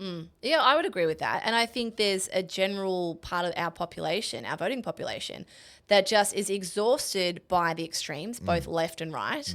And when there's unconvincing messaging coming from the Liberal Party and it seems incohesive, well, then they're going to go, well, better the devil you know. Yep. I don't think there's a lot more to it than that, really. And the Liberal Party campaign was pitched at people who were never going to vote for them. Yep. And the Greens campaign was pitched to people who were always going to vote for them. Yep. And so both of those groups, and the Teals as well, they all completely missed the people they could have actually influenced in the middle. Well, what I find interesting now is the people who capitalised on the progressive push and the woke culture shift, people like Grace Tame, Clementine indeed. Ford, Abby Chatfield, and their ilk, they have reached peak fame as big as they're going to get, and now it's starting to, unfortunately, they're getting a reality check that things are the chickens are coming home to roost, for lack of a better way of explaining it. And once you're on a pedestal, there is only one way to go from there. It is down. And once you're on a pedestal, especially if the media put you on a pedestal, the story of, oh, that person's still on the pedestal is not a story. That front page headline will never happen. What they're looking for, they're ignoring you, or they're looking for the story about your fall. Yes. And the same is actually true of the person who's been crushed, right? That person's still at the bottom of the pile is not a story, right? But that's the redemption arc is a story. It's the change and that's you know, a story. Just on the redemption arc, we know lots of people who've either been crushed through cancel culture, who have been impacted by speaking up, you know, present company included. And there is an element of people hoping that you stay down. Yeah. And then that you have that redemption arc. And there's people who are hoping that you stay down, but it's not news if you stay down. No, of course not. But then I think, you know, like I'll give you an example. Last night when I was doing the podcast, there was a comment that G said was basically like, oh, I've just Googled this chick and there's some pretty interesting things about her online. He goes, I guess I'll have to just watch the podcast. And that's true. I can't do anything about what's said about me online. I have no control over it, and I'm at peace with it, because now I'm like, okay, the worst about me is apparently out there. Yep. So it's up to you now to make up your mind. There's something about the way that transparency of being able to go, oh, well, I did know that, and she's always been nice to me. Yeah. As opposed to, I'm amazing. You're intellectually That's right. insuperior, unsuperior, insuperior? non-superior. Inferior. Inferior? Yeah. I was stuffing that up, wasn't I? No comment. That's all right. So when we lived in villages, there's this idea of everyone knows everything about everyone. Yeah. And there is an allergicness, there's an allergic reaction that I've had throughout most of my life about, oh no, but then they know all your secrets and da-da-da. But actually, as I'm getting older, I'm like, oh, how liberating. Can you imagine? I think that's the thing I said to you about all this. Like, in a weird way, it's like, oh, man. It's so much easier now. Yeah. Well, I used to, whenever I did something really stupid, which for me is, this will surprise you, it's quite frequent. I'd be at church and I'd go and do something stupid as a kid, running around. And I used to stop and look around and be like, oh, who saw me do whatever it was? I'm looking around thinking, oh no, this is so embarrassing. And then one day I went, hang on. They're all really old. Like, they're all going to be dead soon. Like, it's okay. No one's going to remember. They'll all be dead soon. And then a few decades passed, and now when I do something stupid, I look around and realize how much younger everyone is, and I go, that's all right. I'll be dead soon. Yeah. It's, same result. Do you know what's interesting? Is when you think about it, it's like you think about how quick the news cycle moves. Oh, yeah. You're when it happened to me, I was a story for like a couple of days. Not even. I think it was like 24 hours, and then something else happened. Yeah. It felt longer for me. I had a deja vu phone call this week from someone who's going through it right now. I won't say who it is, but a female, and she's going through it right now.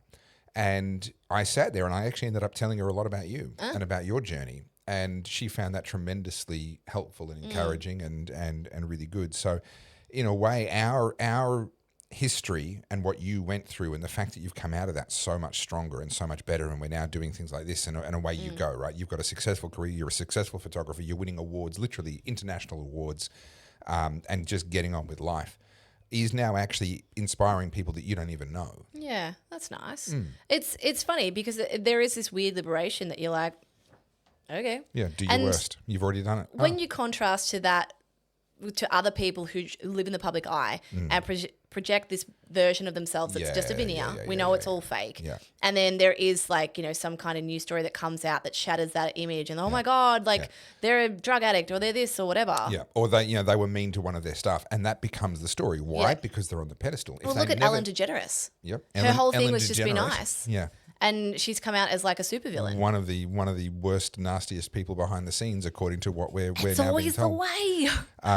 But also, I mean, these people who are on the very bleeding edge of virtue signaling tend to be the nastiest people. Like the guys that are wearing the pussy hats and standing in the front of the feminist march. They're the predators most often. Do you know what's interesting? My ex-business partner, the one that made the video about me, his whole tagline is "just be nice." I'm like. Yeah.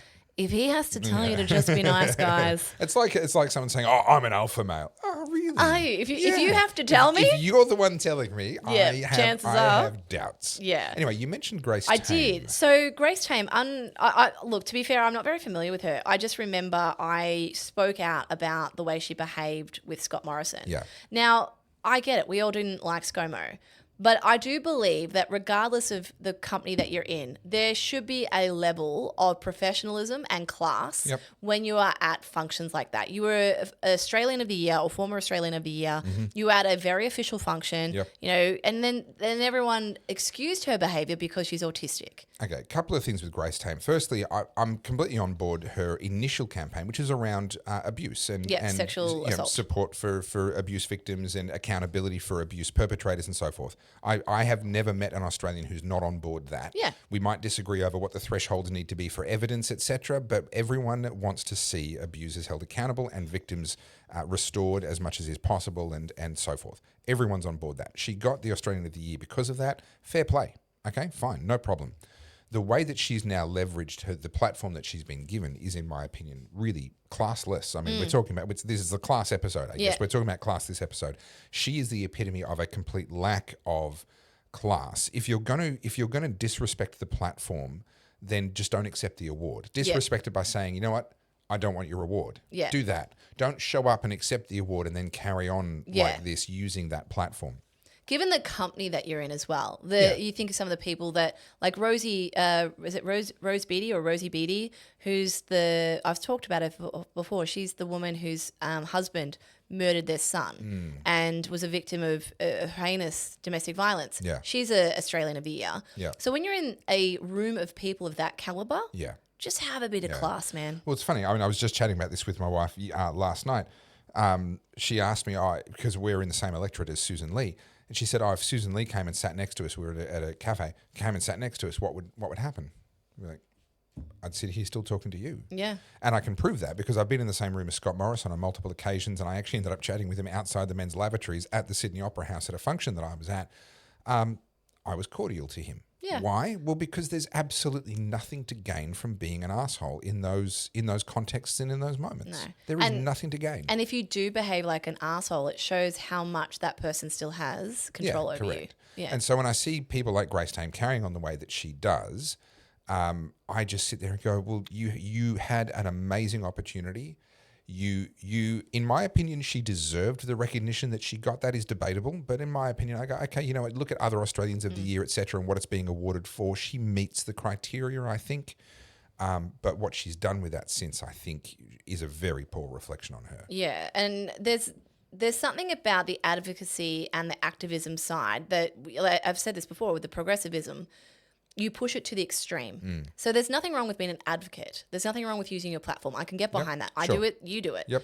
But there's a level of volatility that comes with expressing it in a way where you're screaming down at people. That's intolerable. I can't stand that. But the current issue is she, unbeknownst to me, she is now a long distance runner, and she secured herself a Nike ambassadorship earlier this year.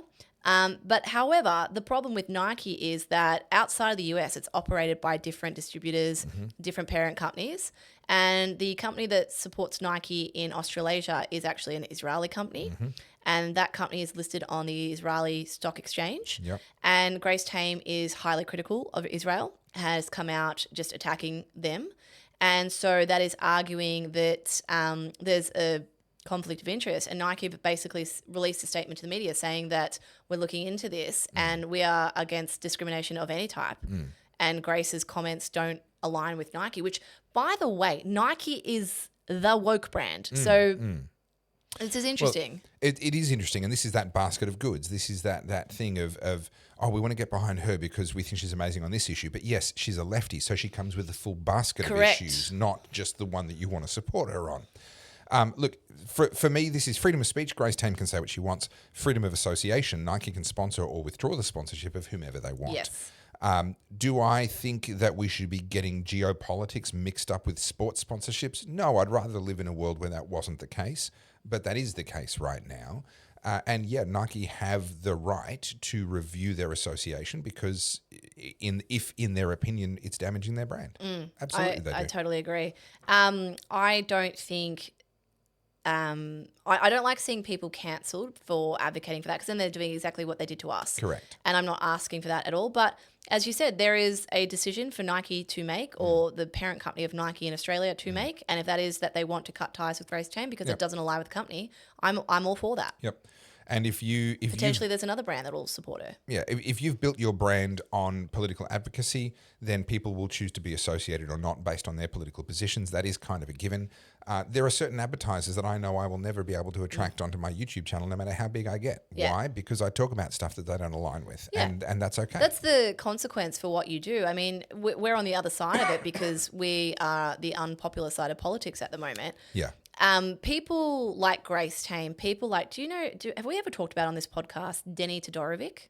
That is not a name I know. I hope I haven't said his name incorrect. But Denny is a Geelong influencer who rode that peak woke wave. Right. Now, he was, prior to 2020, just your average gay man.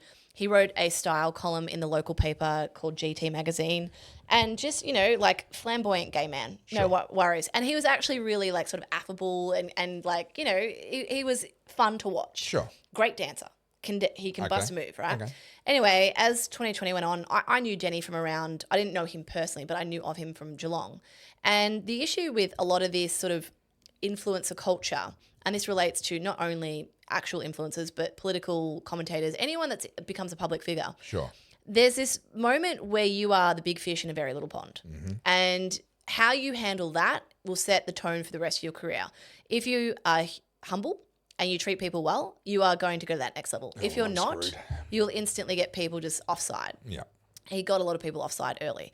But of course, he leaned into the woke stuff. So he came out as like he did the whole black square thing, the George Floyd. Yep. And then from there, it became all about, because he was a person of colour. He's not a person of colour. He's just European. Sure. But he called himself a person of colour. Yeah. And then it came out. He's the Elizabeth Warren. Correct. Yeah. You know, and like maybe it's somewhere in his ancestry, there's like Sure. 0.5%, whatever. Anyway, then he came out as queer. He was already gay, but queer means something different. Then he came out as non-binary. Then he came out as trans. And every time this happened, it came out with this massive performative post.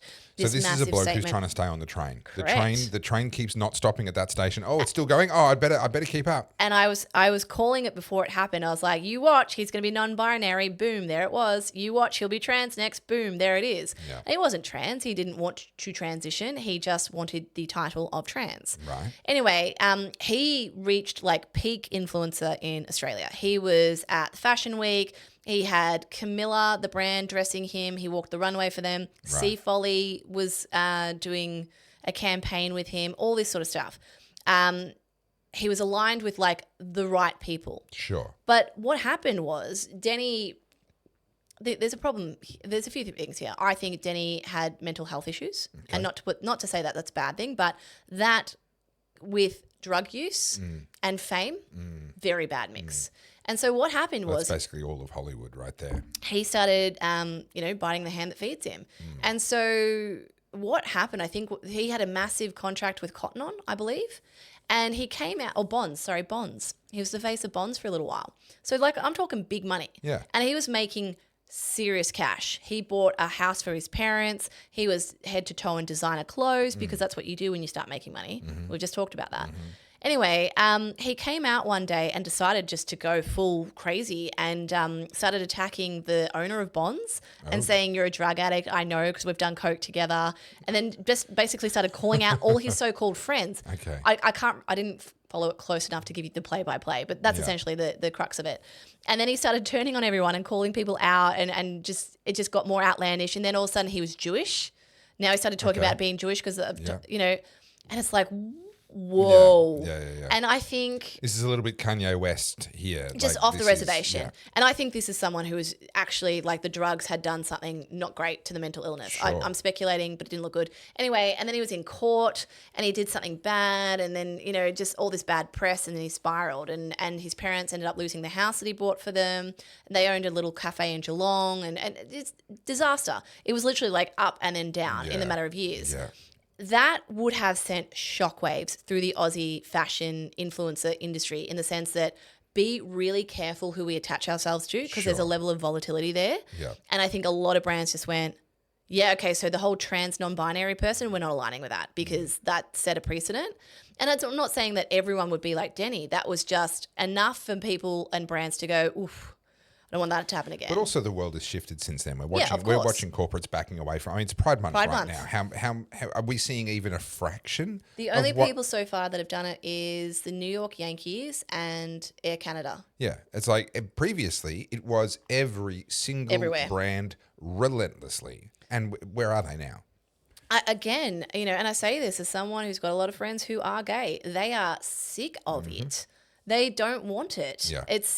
It's always the loud minority that hijack the conversation. Yeah. But again, it's just exhaustion. Like, Grace Tame, for example, no one was disagreeing with her advocacy around sexual assault. Great. Correct. That's why you won Correct. Australian of the Yeah, Year. yeah. But now all this, you've gotten this fame. It is fame. Yep. Now you think that you can capitalize on that fame and everyone's going to listen to you and you are now right on every issue. That's just not how it works.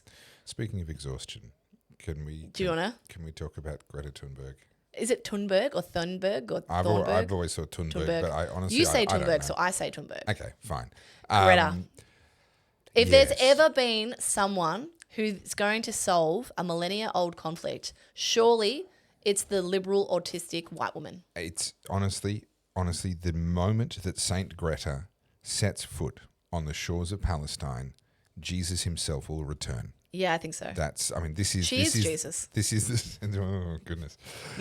How crazy. So for those that maybe don't know, Greta Thunberg, fresh off her 2019 transatlantic sail, because she was going to not emit the carbon dioxide emissions related to a single seat in an airliner, So instead, she spent 13 days at sea in a carbon fiber, resin, high-performance sailing ship with a crew of 2, plus her dad, plus a cameraman, because you need one of those on any transatlantic expedition. She spent 13 days sailing this high-tech space machine across the Atlantic Ocean so that she could arrive at a climate conference in New York. And then you know what's hilarious? She then went to a climate conference in Chile. You know how she got there? Not by boat. She did not sail. And she also flew back to Europe. So the whole thing was just pure publicity stunt. Pure publicity stunt. Yeah. So cynical. But also, she went on an IMOCA 60, which those of you that know offshore sailing, and I happen to follow it a little bit, these are not luxury pleasure vessels. She was not having caviar. She was doing the Sydney to Hobart. She was doing the Sydney to Hobart. And these are 60 feet long, which are big boats. Yeah. But compared to the Atlantic Ocean, you get swells that are 60 feet high, right? Yeah. Like this is not a big vessel. Also, no showers. Toilets they had to put in a temporary one because they don't normally have them on board. This is one of those boats where everyone sleeps with their feet pointing towards the front in case they hit a whale or they hit a shipping container or something like that, because they're going so fast. It's basically a car crash at that point. And the whole thing resonates and vibrates constantly just from the amount of power in the You are not sails and selling the this forces. to me. Look, I actually really love sailing, and one of my bucket list things is I would love to sail around the world someday. Spend 2 years just dotting my way around different locations, but not on a boat like that. Yeah. Right. So she got off the boat and she said, "I'm never going sailing again." And the crew said, "Good, because we're never having you as our passenger ever again." But now she's changed her mind. Did the crew actually come out saying we don't want you? No, I might have embellished that just a little bit. But can you imagine being stuck with Greta Thunberg in a deeply unpleasant physical environment for 13 days? And just how insufferable that would have become. I don't hate myself enough to put myself through something like that. But anyway, tell us about how she's saving the world this time. Okay, so I'm going to read this to you. Greta Thunberg has embarked on a humanitarian mission to Gaza, about to aboard the vessel Madeleine, organised by the Freedom Flotilla Coalition. Departing from Catania, Italy, the mission aims to challenge Israel's naval blockade and deliver essential aid to the region. This initiative has garnered both support and criticism. Proponents view it as a bold statement against humanitarian crises, whilst detractors question the effectiveness and political implications of such actions. The mission underscores the complexities of international activism and the challenges faced when addressing protected? That's wrong. Conflicts. Look at my. Oh, it's just Look at narcissism. my. That is what it is, 100%. Well, the climate grift ended for her. So the world didn't collapse when she said, and how dare you? Yeah. So now she had to attach herself to another cause. She's basically a jihadist at this point. Well, what's fascinating to me is, number one, she chose to make the announcement wearing a keffiyeh as opposed to a rainbow flag. I just thought maybe if she wore a rainbow flag, she might get a bit more support, at least until she arrived. I think the smart play here from Israel would be to open the blockade and let them in. I agree. Just let them in. Yeah. There you go. There you go. You wanted it. You wanted to prove a point. Here we go. You go prove the point. There's a couple of things. Like, I want to be cynical and funny and take the piss out of this, but I want to be serious for a second. This is minimizing the complications that come with a war zone, right? We're talking about active warfare. We're talking about missiles. We're talking about drone attacks. Yeah. And we have this young woman, what's she, 22 now, who thinks she can just get on a little sailing boat and cruise on into a conflict zone, and somehow this huge war is going to just stop everything so that we can listen to the 22-year-old Swedish girl. Also, can we just stop and reflect? How many days ago, how many weeks ago was it we were told there are 18,000 or 14,000 vulnerable Palestinians were going to die from starvation and bad water, etc., within a matter of days if the blockade wasn't lifted, etc. They're still alive, apparently. We have seen aid being brought into parts of Palestine, and there's contention around this, as there always is going to be.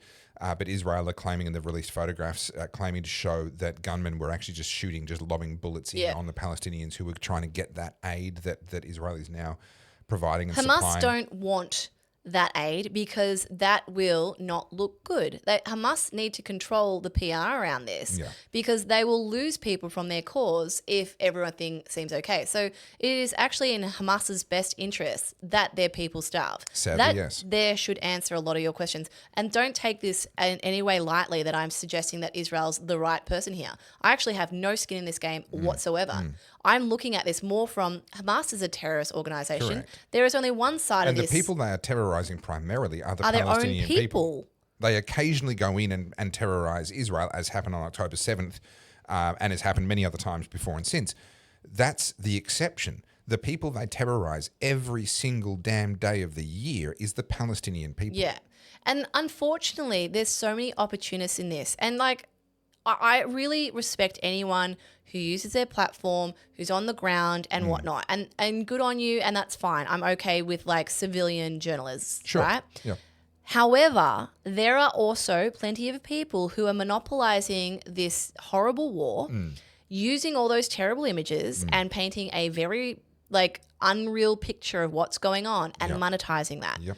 And, you know, playing into that sort of empathy and weaponizing it is the best I can say. They're empathetic with emphasis on the pathetic. Yeah. Yeah. And I see this a lot, and I don't like disparaging people from sharing things, because if you do have skin in the game and you do feel strongly about something, then freedom of speech, right? You can say what you want. Yep. But I've seen quite a few people say, oh my God, like how amazing that Greta's going there. I'm like, how is it amazing? Explain this to me. Yeah, how is this actually going to make a difference? And that's the UN's there, Amnesty International's there, but this the is Red the Cross. seeming.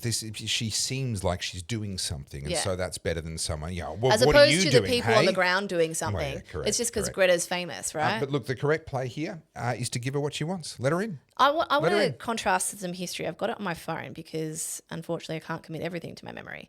But there's an issue here where sailing into a conflict zone and how this can be taken the wrong way from both sides. And this comes from a human rights lawyer, and she may or may not want me to read this on the podcast, so I won't say her name. This is what she's written. Here's a story for you. During the conflict in Cambodia, the Khmer Rouge captured Australian and New Zealand travellers who had accidentally drifted into Cambodian waters off the south coast of Cambodia. I've read about this, yeah. The travellers were on their way by boat to Vietnam, and if you know anything about the geography of the area, you'll know that the Vietnamese islands and Cambodian islands and subsequently waters and enough wind or change in current could easily have you drift into the waters of the other country. Anyway, long story short, after being captured by the Khmer Rouge Navy, those men were transferred to S21 prison where they were killed. You see, in times of war, you can be perceived as an enemy despite your intentions. While people express concern that Israel will attack the convoy, the more realistic concern is that they will be perceived as a threat from both sides. Why? Because why the hell would a civilian boat be doing in a conflict zone? And so I then looked into this story because I also didn't know about the story. But Khmer Rouge commander was allegedly sent two Australians to their deaths in S21. And it's a true story. And this is the potential issue that would arise from you thinking that you can play God in this situation. Yeah. And the problem with a lot of these conflicts now is that we have a front row seat thanks to social media. So you've got people spurring her on. And I believe she is autistic. I don't know enough about Greta, to be honest. I don't care. But from what I understand, she's autistic. So potentially she's been weaponized by people who are enabling her, and maybe she is not necessarily aware of potential consequences, or maybe she is. I don't know. I will say this. I believe that she is a victim of grooming, that her parents have, I'm going to use an incendiary word, abused her for their own fame and profit and prejudices by pushing her forward when she was way too young on the climate issue. They were aided and abetted by various powerful people who wanted the young female face of climate change that Greta offered. And since then, she's been on a quest for relevance. What we see, though, is she comes from a, relatively speaking, privileged background, you know, a white Westerner to start with. You and I come from privileged backgrounds as well, globally speaking, but her even more so. And that because she was pushed forward so young, so lacking global perspective, she does not understand how privileged her perspective is, autism or not. Yeah. I don't believe she actually grasps the reality and the gravity of the things that she's commentating on and meddling in. And I say that as someone who also commentates. I don't think I don't think she shouldn't commentate. Of course, you can express your opinion. But unfortunately, she's been deprived of life experience. She's been deprived of the hard knocks that most of us need to take in order to wise up. And I kind of view her with a bit of sadness. I view her as a bit of a victim. I literally look at her as, you know, I hate saying this, but a useful idiot. Yeah. She's someone that can easily be co-opted and brought into a cause and bring that cause some publicity, and she can be weaponized in a way. And I think she might have really good intentions. I don't pretend to know how she thinks or feels. Sure. But I think she can be taken advantage of and manipulated in a very easy way. I think that's happening. And, essentially she's becoming a jihadist. I don't see things ending well. I don't mean, and I don't wish anything bad to come of Greta, but I don't think this is a smart game. This is a terribly dumb move, and if Israel actually gave her what she wanted and let her in, things would probably she would be lucky to get out without having been horrifically abused. That's the reality. I think there's a very real reality here. I could be wrong. I don't pretend to understand the intricate side of how this all works, but if you were the leader of Hamas and you had someone of that level of fame coming to your shores, would it not be, I don't know, some kind of like bargaining chip to be able to grab her and hold her hostage? I don't want that to happen. I'm just saying. You'd go one of two ways. Either you would just treat her like absolute dirt to make a point, or you would create the Potemkin village. You would create you would curate an experience for her that gives her whatever it is, whatever messaging it is that you want her to carry back to the rest of the world. A bit like what they do when you visit North Vietnam. Correct. Yeah. Well, yeah. North Korea and so forth. And Russia, the Potemkin village is literally a reference to the United States, to the USSR. Union of Soviet Socialist Republics, that's right, where they would have useful idiots come in, and that's where the term comes from. Of course, it's originally a Soviet term. They would have useful idiots from the West, whether they were celebrities and actors or journalists or politicians, come in, and they would give them a curated experience to then carry certain messaging back to the Western world. And the good ending for Greta Thunberg, if she were to make it to the shores of Gaza, would be for that to happen. Yeah. I don't know. I find this activism so exhausting. And to be honest, I think the general public does too. Yeah. I think it's getting to a point where it's just like... Yeah, just go and work, go and flip burgers for 10 to 15 years, work a real job, come back when you're 40, and then we'll see where you're at. Speaking of people using their platforms, so our friend of the show, Abby Chatfield, platformed on her podcast, Purple Pingers, yes, Victorian Socialist lead candidate, and an advocate for home invasions and just living in other people's property. Correct, squatting. Yep. So this one really triggered me. I got pretty angry. I'm calm now. I'm calm. I can only do one rant an episode. You think. Yeah. Well, maybe that's not true. Maybe there's another level. You got another one in you. I can go Super Saiyan and like... Yeah. Anyway, so Abby platformed Purple Fingers. And look, to be honest, he runs an account called Shit Rentals. Right. And I can get around that. Yeah. And he does do these like monotone, hello guys, welcome to my...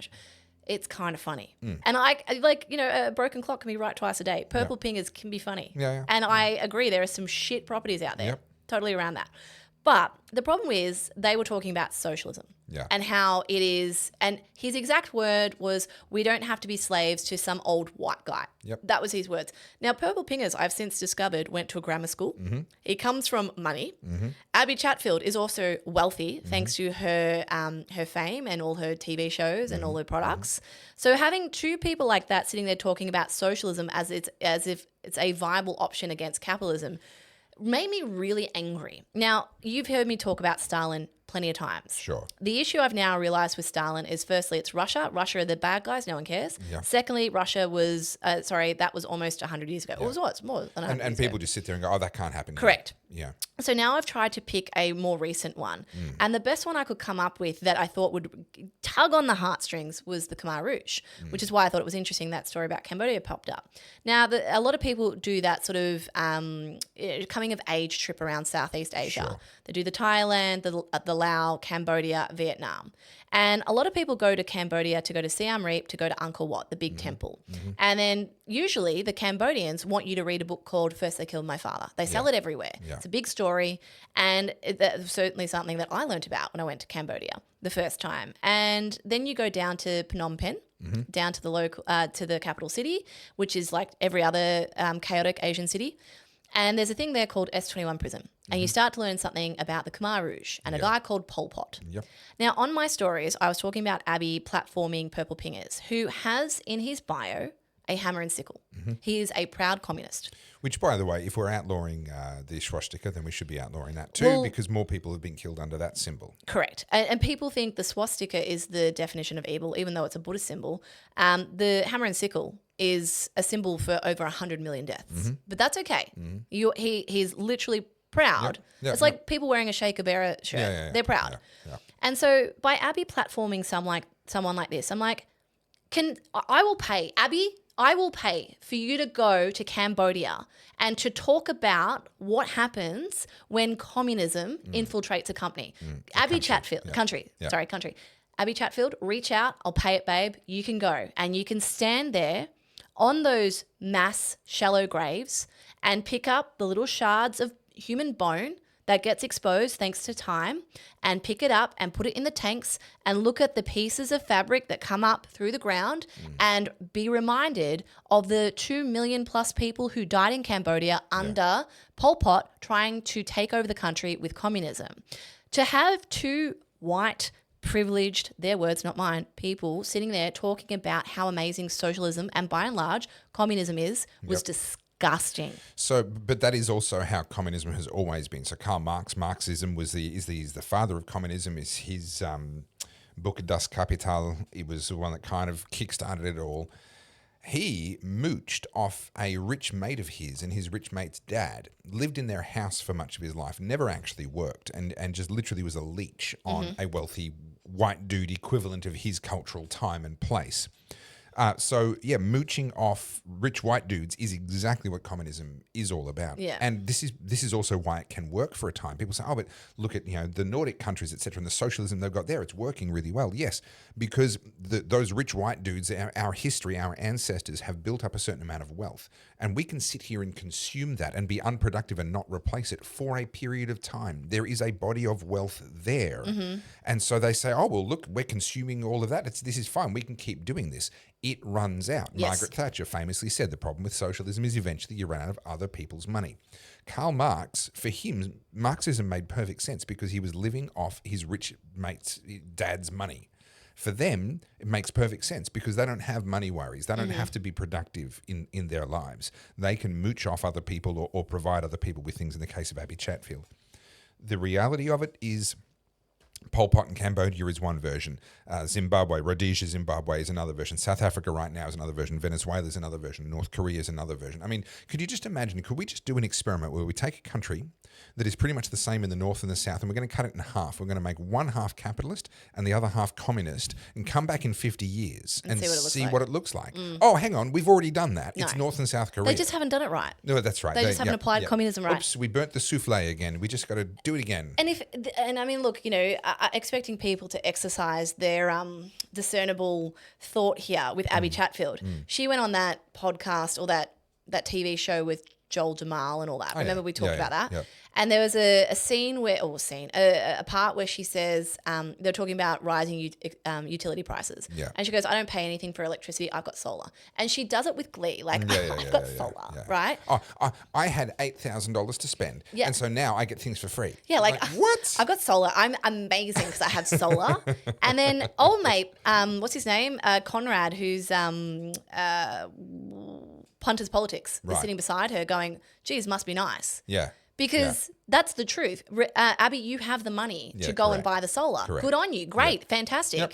I have solar. It's wonderful. To her credit, that's putting your money where your mouth is. She spent the money on the solar because she believes that's the way forward. But then assuming because she has it and she's better because she had the money to afford it, but not realizing that most people not only cannot afford their current electricity bill, they don't have the money to then pay for solar. And a lot of people are also renting, so they can't do it anyway. And also it was the solar feed-in tariffs for a lot of the early adopters of solar that jacked up our utility prices in the first place. So the people that can't afford solar are literally paying the subsidies and the feed-in tariffs for the people that did. And now you're going to get punished for having solar because the grids have been overloaded. And now you need to go get a battery and the government's going to subsidise the battery.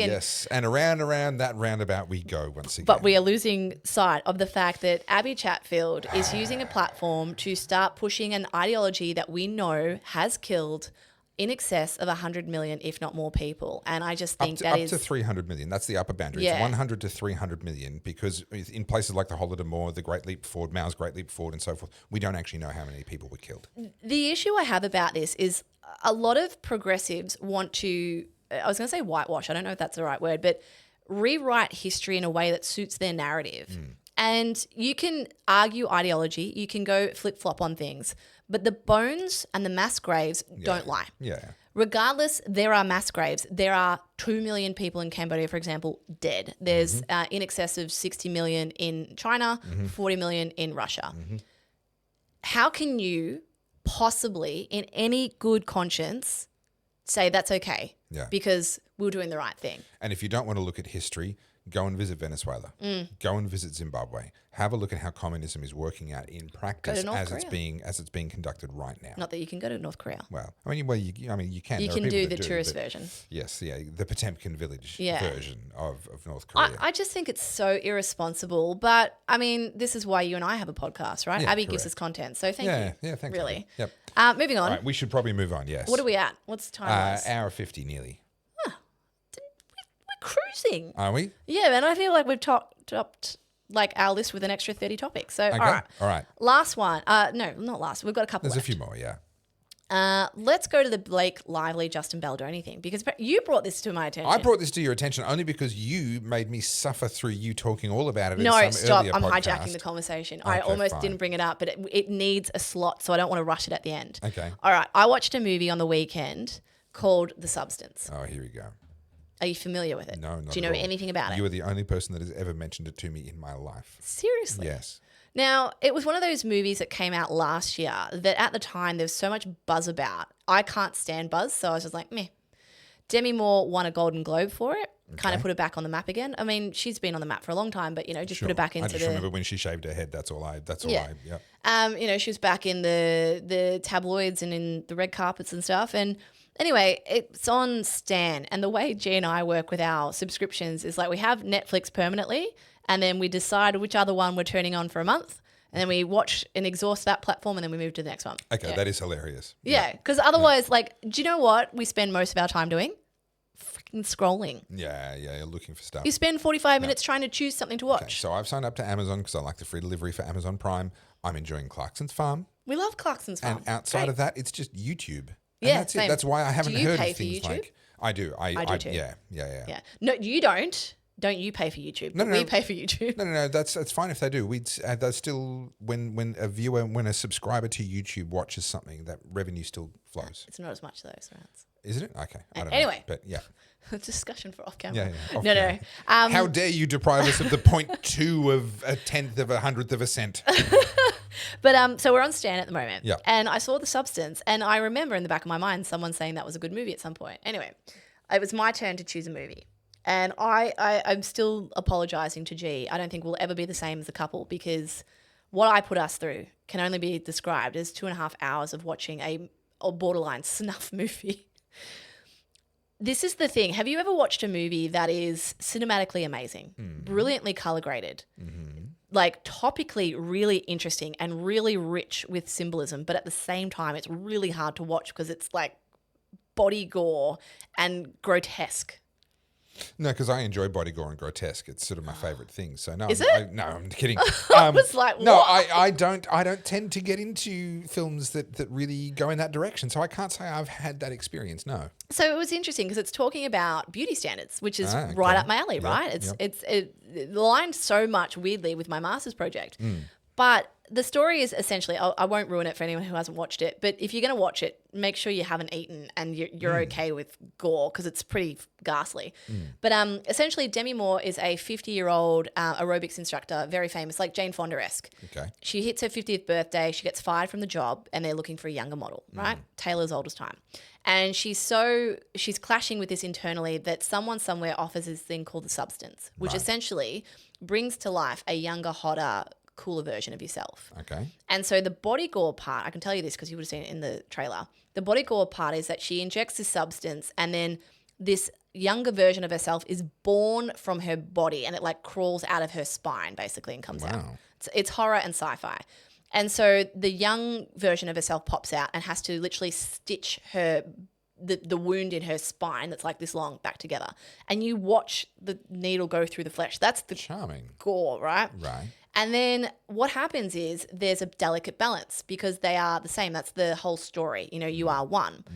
But what happens is her young self and her old self become enemies with each other, and they try and sabotage each other. I won't say what happens, but there are consequences for overplaying one over the other. And then there's all these other storylines that are running through it about the way women are perceived with men and male executives. And there's this, what can only be described as like a 3-minute soft porn clip where the cameras are literally pointing up through the legs of the young aerobic stars. It's full on.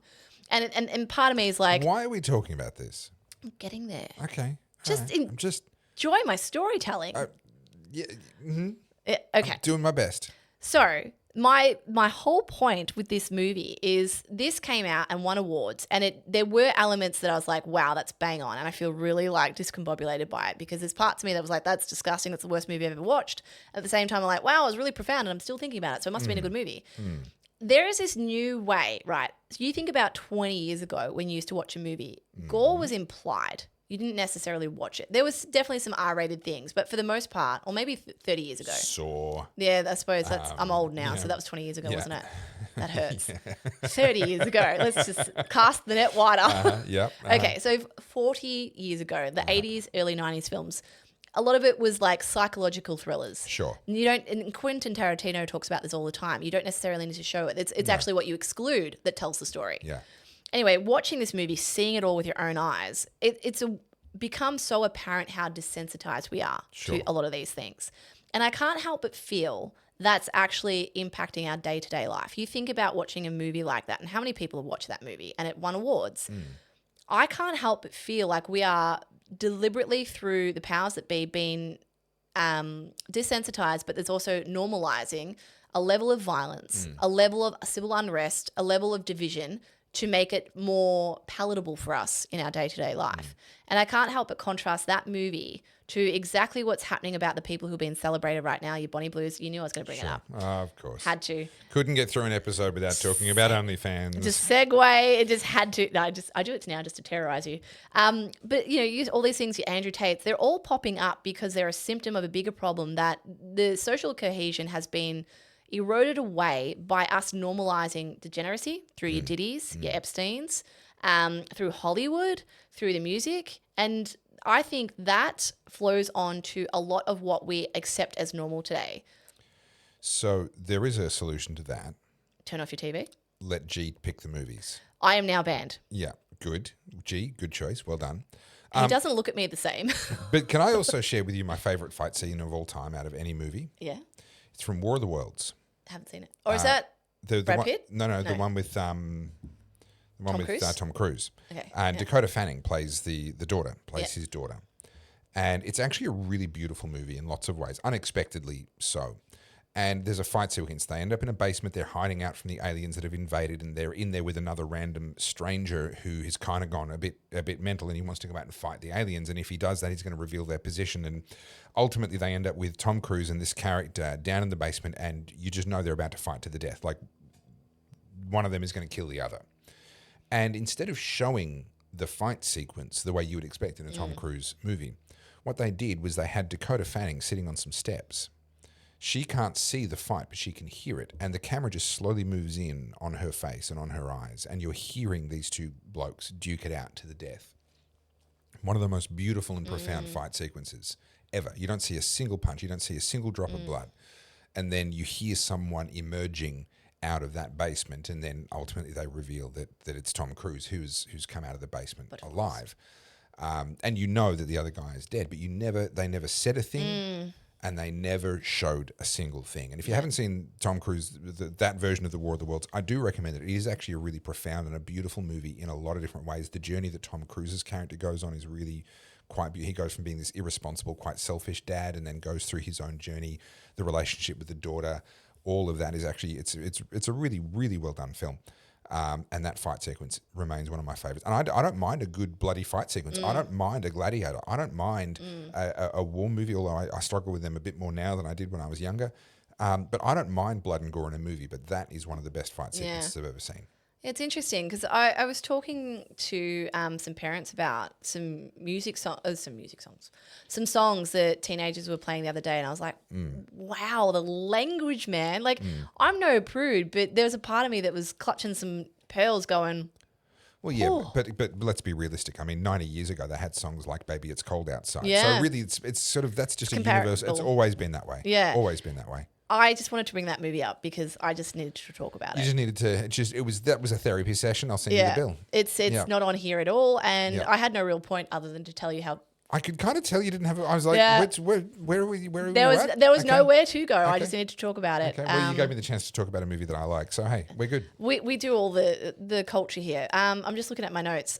We've got a couple of choose. Paris riots and global unrest. Okay, look, I'm not going to go deep into this apart from the fact that Macron is imploding as best as I can tell. I'm just not sure. He's been beaten up by his wife. Well, so he's caught with cocaine on the train and the world's media covers up for him. And yes, that was a tissue, but it was a tissue wrapped around a white bag of powder. That's what that was. And that's how, if you talk to any junkie, and I've got a few in my friendship group, they'll tell you they wrap a tissue around it, one for discreetness, for exactly reasons like what happened with that it's sitting on the table, but also so that it doesn't slide out of their pocket. It adds friction and it reduces the chance of that very precious bag of powder falling out. It would have passed more as a tissue if there wasn't the cocaine spoon next to it. The cocaine spoon was a bit of a giveaway, I will admit.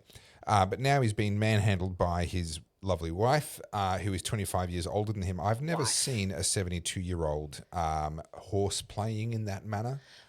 On the whole Brigitte Macron man-woman thing, that aside... Are we going back to Candace Owens here? No. Okay, that aside, it's actually really interesting. There's a lot of discussion now with the mainstream media about the age gap difference. Yeah. Now they're like, hang on a minute, there's, what's it, 25 years or something? 25 years, yeah. Cause no, it's more than that. It's a lot more than that. Because, is it? Because he was 15 and she was... It's 25 years. She was 40. Okay. Yeah. Now people are starting to highlight that's a bit odd. Yeah. It's a bit weird. And I actually wonder, and I don't think I'm prone to conspiratorial thinking, but maybe I am. I don't know. But I actually wonder whether it's because they have to now admit that something is weird, and admitting that is weird distracts from the other thing that's weird, if you know what I mean. Yeah. You know, I wonder whether it's like, if you make this concession, then maybe they won't talk about that thing over there. But what's also happening now... It's a runaway train. Yeah, so they had another round of riots on the streets of Paris. Now, that's not a super irregular thing. Paris is, and France is... It was around soccer, wasn't it? That's the official line. So just like the official line is that was a tissue, and the official line is we were just horsing around. The official line for the riots in Paris was that it was soccer related. And yes, there was an element of that, but actually mostly it's just a continuation of the unrest that they're having as a result of a whole bunch of undocumented migrants, shall we say. You have the government that you deserve. Well, you do. And I've got to say, it hurts me. It hurts me to say this. The crazy conspiracy theorists that have been saying for a long, long, long time that they're all just actors. And I've been like, no, guys, just relax. I got to say, I'm having a hard time believing that Macron is legit. I really am. I'm just like, he has You think he's a puppet? He's being held up by something other than his own talent. I believe Brigitte is the authority in that relationship. And maybe, okay, interesting. And I think she has been for a long time. She's the hand inside the puppet, you think? Sorry for the the mental image there. Last week I did it to you with the cheese grater down my nipples. That was... Because unfortunately, I've seen enough disgusting Hollywood movies. My mind went the wrong way. So happy to return the favour. I'm all right. I just need a palate cleanser. Thinking of puppies. I'm thinking of... I don't know, strawberries. Yeah, look, I've got nothing more to say on the Paris riots. I think... Do you know what now? Whether or not it's true, and unfortunately, I've watched enough Candace Owens. I am highly convinced. You are on board. I'm on board. Yeah. I just think there's too many weird little things that make you go, there's smoke, there's fire. But again, I've said this every podcast. It is like all of these existing systems are all collapsing onto themselves because they can't hold up the facade anymore. Yeah, it's become too absurd. There's too many cracks. Yeah. And, think of it like a house of cards. Too many cards from down the lower end have been pushed out. Well, speaking of which, I'm going to now do a segue into the Imane Khelif. Tangent time, Yeah. tangent No. Oh, segue. Yeah, Okay. segue. The boxing world has finally agreed that Australia says no to male violence against women and has decided that if you want to box in a women's category, you have to undergo gender testing or sex testing. This is interesting because this is different to the IOC though, because the IOC allowed it and it was allowed in Paris. Paris was very weird. Yep. The French are The French like a little bit of debauchery.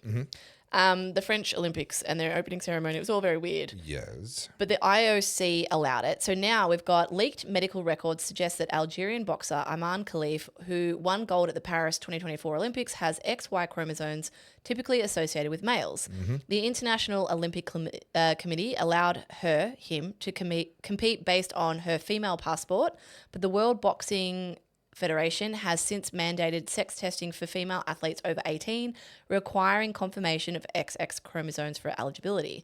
Khalif's case has sparked debate over gender identity and fairness in sports, highlighting the complexities of athlete classification. Okay. Now, what I think is really particularly interesting about this is in this debate, what we must not lose sight of is that there does exist an extremely small minority of people that are nevertheless people and need to be accommodated and made room for, who are born with a genuine intersex or an extra chromosome or deformed genitalia and these sorts of things. Now, when I've looked into Imane's story, as best as I can tell, and this is to the best of my knowledge based on what I was able to determine, XY chromosomes is correct, but born with deformed genitalia. And so at birth, in the birthing suite, they went, well, we can't really tell. We think it's a girl. And so was raised as a girl from the very beginning. I don't mean to be insensitive, and I'm asking this as a genuine question. Yeah. When you say deformed genitalia, I don't know how to say this and sound sensitive. Are we talking scrambled eggs, like undistinguishable? I don't know. But to the point that despite her having XY chromosomes, or him having XY chromosomes, they determined in the birthing suite and therefore put on the birth certificate from the very beginning, this is a girl. And this is where the confusion kicks in. People say, oh, well, but it's a girl on the passport. Oh, but it's a girl on the birth certificate. Yes, as best as I can determine, all of that's true. But also XY chromosomes. Also, as best as I can tell, is also true. And so what I think we have here is actually a person who deserves compassion because born disabled, born deformed. And that's a horrible place for anyone to be. But that doesn't automatically give them entry into a boxing category into which they don't belong. Well, that comes back to the earlier discussion we had that we can understand that two things can be true at once. Correct. Deformity and XY chromosomes aside, we do need to protect the integrity of women in sports and also the safety of women in sports, and particularly something like boxing. Yeah, a full contact blood sport. Yeah. To have someone with XY chromosomes who has some level of male puberty, I don't know. I don't know what the deformation is. How much testosterone is there? I don't know. I don't know about any of those things. I do know that testosterone testing is quite common in elite sports, including women's boxing. So presumably Imane, either through suppressing testosterone or perhaps naturally, has levels of testosterone that allowed them to compete in a female category. But they are biologically male, it would appear, based on the XY chromosomes, but they are not someone who was transitioned later in life. They would have been raised believing they were a girl. They would have been told all the way through. And then obviously as they got older and started to figure out, hang on, I'm a little bit different, then that would have come out. But it's not, I would put Imane in a different category to someone who has competed as a male and has said, oh, you know what, I'm going to become a female because it's going to be easier for me or because I feel like a woman today. This isn't that. And I think we need to have some compassion personally for the circumstances, whilst also standing firmly on the protection of women in sport. I look at it from, okay, this is a anomaly. This is a, one in a This is million. one of those genuine rare cases, but they do exist, and we do need to make sure. And that's okay, and we can give that person compassion. Yep.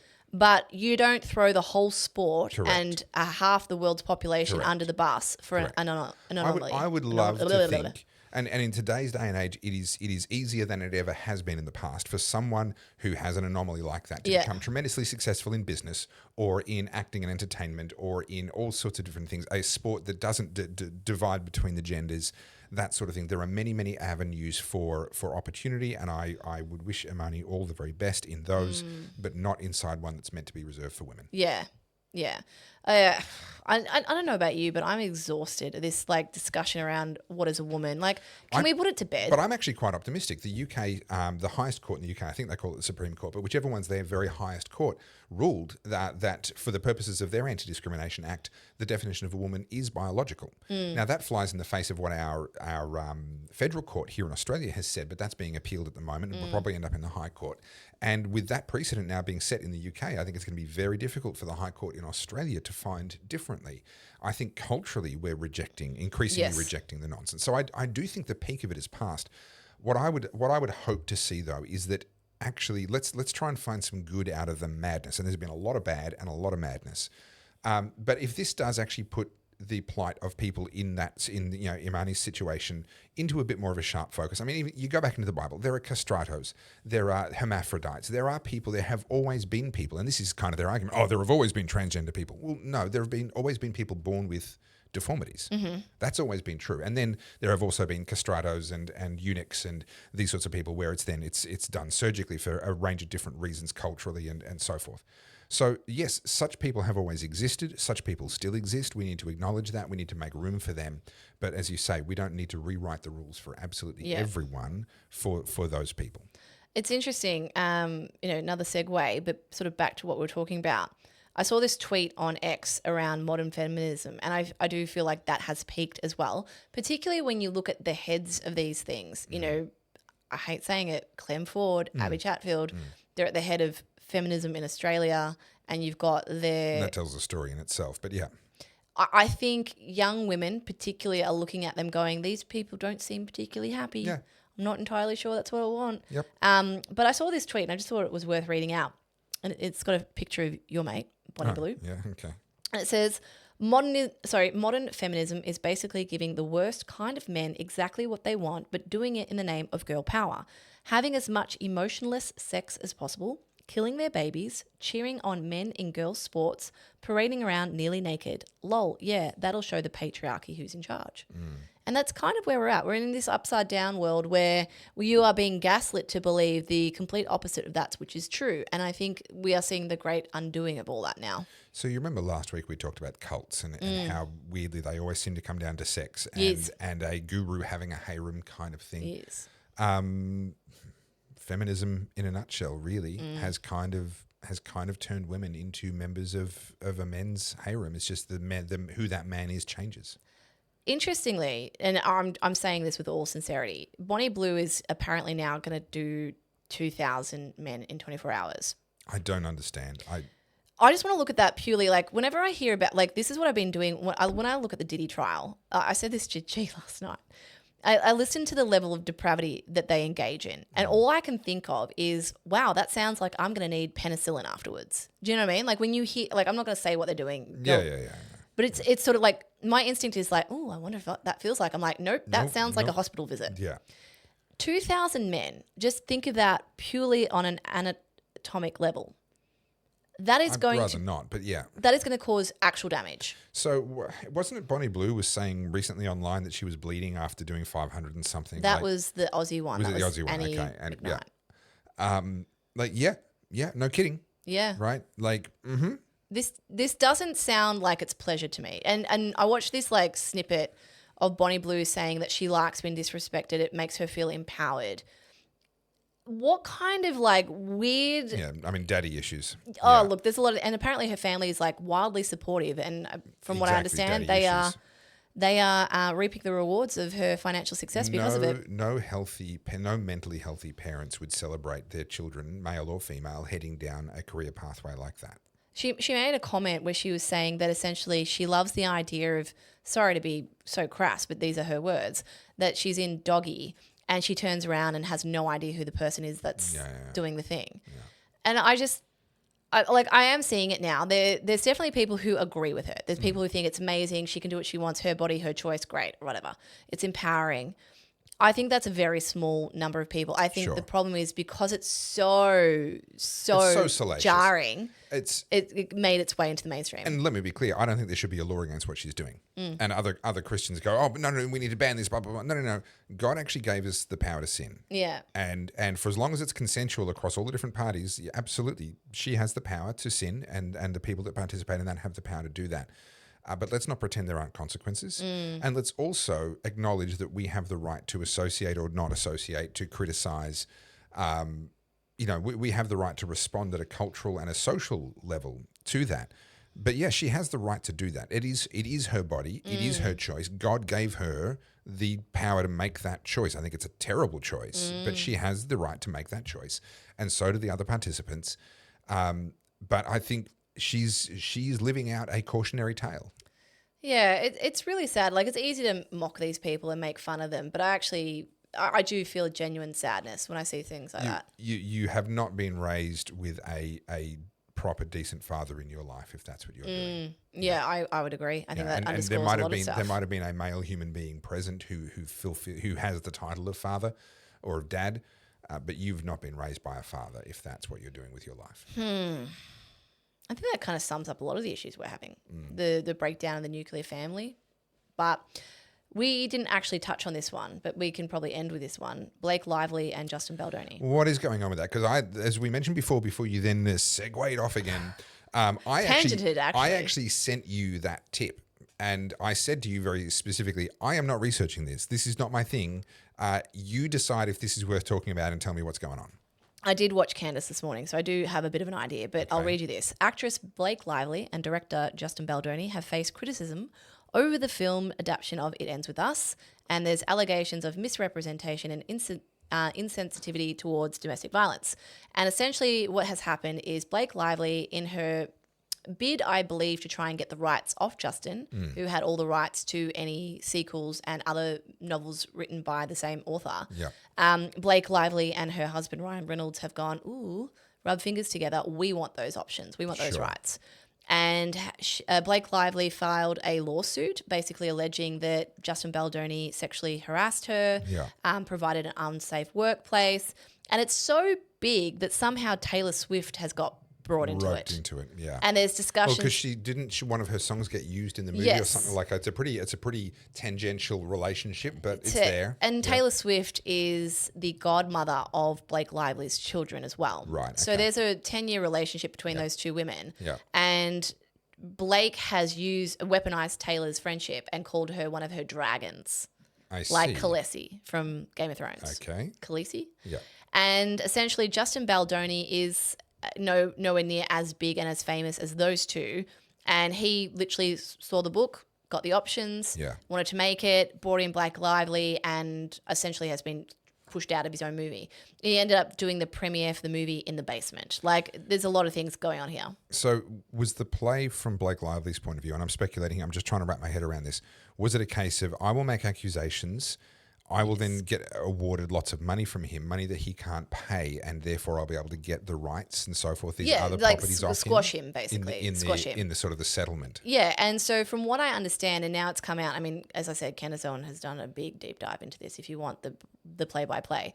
But essentially, Blake tried to take over the movie from an executive producer kind of role. Sure. We're going to use my composer. We're going to use my version of the film, my edit. Yeah. And Justin Baldoni, he was the owner of the film in sense and had the production company behind it, but Blake Lively basically came in and took over. Yeah, she had the name. Yeah, and now she's trying to allege all these things about him. But what's happened is, you can make claims and accusations, but when it goes to court, you're going to be asked to back it up. Yep. You have to provide evidence because you're basically, this isn't a criminal charge, this is civil. Yep. You have to prove that there was, in fact, this problem, and that's how you get it. Even in criminal, obviously, you have to prove it. In fact, you have to prove it to a higher threshold. But yes, you can't walk into a court with claims and no evidence. And just say, award me, just Your believe Honor. me. But essentially what has happened is that there has been a subpoena to people. Taylor Swift has been brought into it, and Taylor Swift ain't no fool. Neither is her father. And so there was allegedly a bit of blackmail going on where either you come out publicly and declare your alliance with me and that you support me, or we will release 10 years of text messages between the two women. That was essentially the bribe From that, to Taylor Swift. coming from Blake Lively against Taylor. Wow. Because Blake Lively tried to get 2 years of text messages from Justin Baldoni. Right. So all text messages for the last 2 years, obviously between the 2 years of production of the film. Yeah. But in doing so, that's, highly sensitive personal information. Sure. I don't believe that is warranted in any way, shape or form.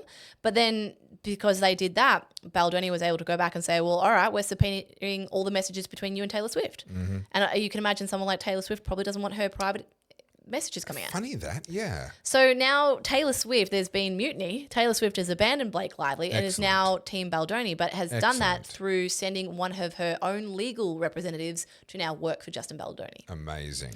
It's all very, very All right, but also, hasn't Blake Lively now withdrawn some of the charges against Baldoni? So she has. She's taken away the sexual harassment and something else. So the ones that were actually serious. Yeah. And which is really interesting to me. So this, unfortunately, what Blake Lively is doing here is the same as what's her name with Johnny Depp, Amber Heard did. Bringing into an enormous amount of discredit women who then come forward with, in many cases, legitimate claims against others. It's it's becoming evident, I would argue, based on with the way this is transpiring, that she didn't have the evidence to begin with, and it's taking on the appearance of having been a power grab and a money grab and trying to get the rights to the movie, and perhaps that these allegations had zero substance to begin with. And on that basis now, after Amber Heard and now with this, actual women who have suffered actual abuse at the hands of real abusers now not only have to provide enough evidence to convince a jury, etc., but actually have to overcome the court of public opinion and the cynicism that is now being bred by women like this. You can't say that to a feminist because you've got to believe all women. And this is where the common sense just gets eroded because you have someone like Blake who can weaponize it because she has her dragons. Yeah. And in doing so is now calling into question any other legitimate claims. But this is a different version of the same thing we were talking about before, where this faux compassion for minority groups. Oh, you can't hold them accountable to the same standard of law. You have to feel sorry for them. That has now bred a backlash. This faux compassion. Oh, you have to feel sorry for me. I'm a woman. You have to believe all women. Well, when women are deceptive, they're now creating a backlash. We're going to end up. Things have gotten so much worse for women since the Me Too and the Believe All Women movement. We've heard women talking about the fact that they can't get promotions at work because they're going to end up being in one-on-one situations with male executives, etc. And they're like, whoa, no, hang on, not in today's climate. I can't work alongside a female executive.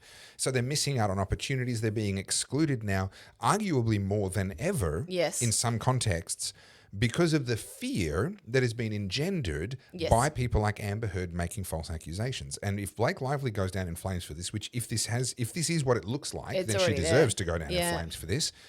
The damage being done to women and to the ability to hold male predators accountable. Look at the fact that now we've got Weinstein potentially being retried. Okay. We are going to see a lot more predators getting away with their behaviour as a result of women doing things like this than we would ever have seen under the system that they were trying to fix. Now, I watched the whole Harvey Weinstein thing with Candace. And to be fair, Candace is thorough. Not saying she's always straight with her aim, but she is thorough. And she paints a very clear picture. Now, Harvey may have been an adulterer and cheated on his wife. I believe it was all consensual from what I've seen. I'm just bear with me, right? Yeah. If Harvey is like having consensual sex with women who then want to turn around and weaponize it, that's a problem because he went to prison for it. If it wasn't actually rape and this man's been jailed, then he should be rightfully let out, right? So let me. This is kind of a question, but also just adding another layer to this. Where does the power dynamic become such that, okay, it was consensual, but there was so much more than just, do you want to have sex with me? It was, do you want this role that will make or break your career, right? And so that's where I still think that there is a grey area that needs to be investigated, even if it was in the strict sense of the word consensual. Potentially, he could have weaponized his power. There's a power dynamic there. Yeah. And that's what they're arguing right now with the racketeering charge with Diddy. Sure. It's not only, the defense of Diddy is saying that Cassandra Ventura, Cassie, was consensual. It was like, well, was she consensual? It started when she was 18 and he had an enormous amount of fame and money and power and pulling the industry. I don't, But now let me switch sides and say we also have to be really wary of women who do agree to something at the time and then in hindsight change their minds, because that's not just and either. That's kind of where I sit. And unfortunately, as a woman and someone who knows plenty of women, I have seen plenty of women play to that advantage and manipulate and get things their way because they're able to do that. Yeah. And I know plenty of men who have had women do things to try and get the upper hand. And it certainly happens in the family courts. Yeah. I've told the story about my own family's situation. Yeah. But the thing that frustrates me with all of this is, again, it's just distracting people from the actual conversation. Are there predators? Yes. Are there pieces of shit men? Yes. Are there pieces of shit women? Yes. How about we focus on those and stop allowing money, power, wealth, pull in an industry to be able to monopolize those issues and weaponize them for their own hunger for power. And the issue with someone like Blake Lively coming out and saying that she was sexually harassed and she was forced to work in unsafe work conditions, I just want to really reiterate a point here. Blake Lively is a household name. She is incredibly famous in her own right, and her husband is an A-list celebrity. Yeah. There is no way on God's green earth that some little known dude was able to manipulate her in that way. I'm sorry, she would have an entourage. She would have a massive legal firm acting on her behalf. She would be able to request things in her green room. I will dictate the schedule. Whatever and she not only wants. that, she was, I believe, pregnant or postpartum, either way, one or the other. Yeah. So there would have been an extra level of delicacy around that because she's got a young child and she's got 3 others. So I just think it would have to be so insidious that someone like Baldoni was able to manipulate her in a way. Yeah. That's what makes me call this into question in the beginning. But again, as I said, the Blake and Justin case, the Diddy case, all of this stuff is just putting into the limelight just how, what's the word I'm trying to say? These false systems are collapsing on themselves. So the question then becomes, what do you and I do about it? Not as in you and I as in podcasters, but what does the everyman on the street do about it? I think the number one lesson here is to remember that the lie gets halfway around the world before the truth has had time to put its pants on. Yes. Right? So Blake Lively comes out and says what she says, which is now starting to look like it was lies about Baldoni. Everyone jumps on and says, oh, Baldoni, horrible human being. Well, the truth has put its pants on, and the truth is now finally catching up. Blake also alleged that this was some massive coordinated PR attempt by Baldoni to ruin her appearance in the face of the public. And I would argue that you're doing that all on your own, babe. I don't think Baldoni has to do a thing. Yeah. And this is no different to Pesutto and having egg on his face. This is what happens when you overplay your hand. And I think the lesson here for the average person, and this is a lesson I would give to ourselves on our journey to building a platform. Sure. Be really mindful of the people that you're encountering every day and be really mindful of what you say and how it's playing out, because it will come back to bite you if you overplay this hand. And I'll give an example, and I will never tell you who the person is, but this just happened a couple of days ago. I have a client who, in their lunchbox, they are a big deal. Sure. Is this that new client who awarded you the big contract? Yes. Yeah. How'd you know? That's me. Yeah. Isn't it? Okay. It's Toba. No. It's not Toba. I'm really okay. So we'll round out the conversation with this. Sure. There is a level of vulnerability exchange that happens when I put my lens on someone. Sure. I don't know what it is. Call it some kind of mysterious superpower. But as soon as I have my camera on you or anyone, there's the veneer falls off. And that person, if they are somewhat insecure, I can see it. I can literally physically see that insecurity come across. Having your photo taken is weird. Yeah. I hate it. It's There's a reason I'm behind it. It's a very personal thing. Yeah. There's a reason I don't have many photos of me. Yeah. I don't like it. But that's my own shit and I'm working on it. But so I am very mindful of that. And I think I'm very mindful of that because I also don't like it myself. But there's a level of delicacy that I have to show when it comes to handling people, normal people. But then there's a level of delicacy that I need to have when I'm dealing with someone who perceives themselves to be famous. Sure. Right. And this person I've worked with quite a few times has terrible, terrible self-esteem. And that's fine. We all have different issues and I'm not judging them for that.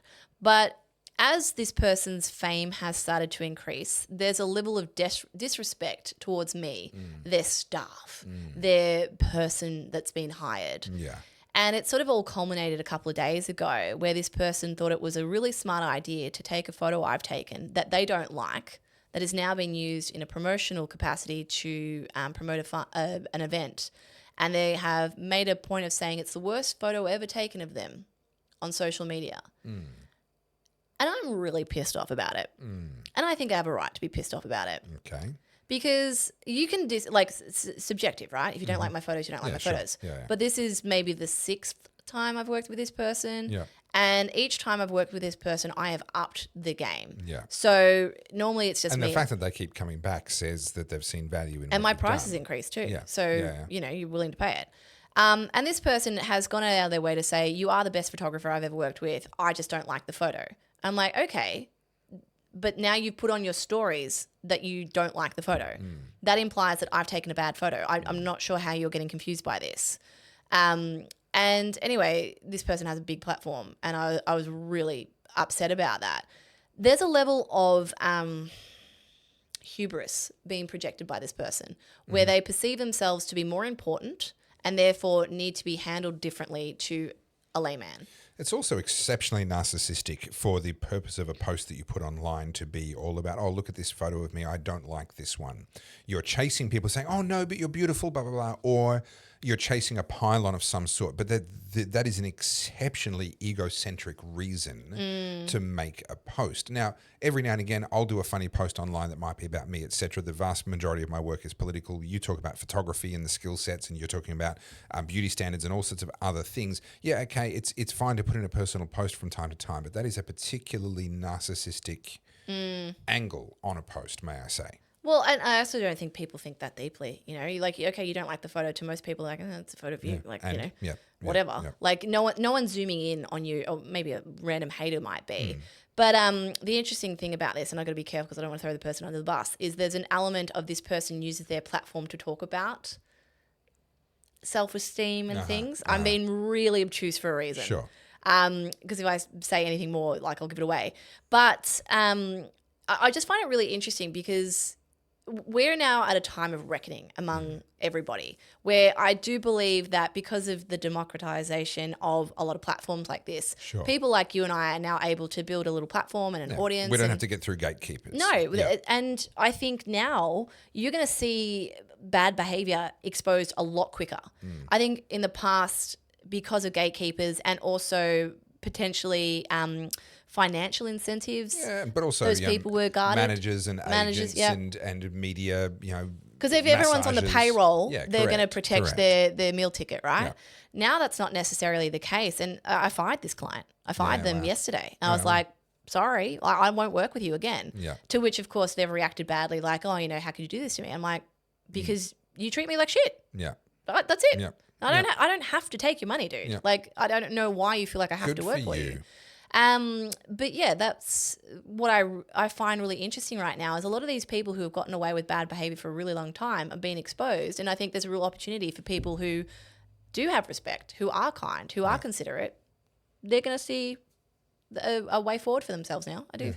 And for the record, I completely agree with what's her name over here, that we should all be much more respectful and nice to the people that we work with. The people on the bottom. Yeah, what that thing said. Yeah. What are you going to do when you get your YouTube plaque? And am I going to be like pushed into a corner somewhere like, oh, I don't need you anymore? I'm probably going to like grab it and just sort of try and eat it or something. I'm not sure. I know this is really funny. I'm discovering things about myself with this. So what Carly's referring to is that I'm approaching kind of 100,000. He's getting famous, guys. I'm approaching 100,000 subscribers on YouTube, which is when they do their first little plaque. YouTube, you can get plaques from them as you get to 100,000 and then 500 and then 1 million and then 10 million or something like that. It's 100,000, 1 million, 5 million, 10 million. Something. Anyway. Yeah.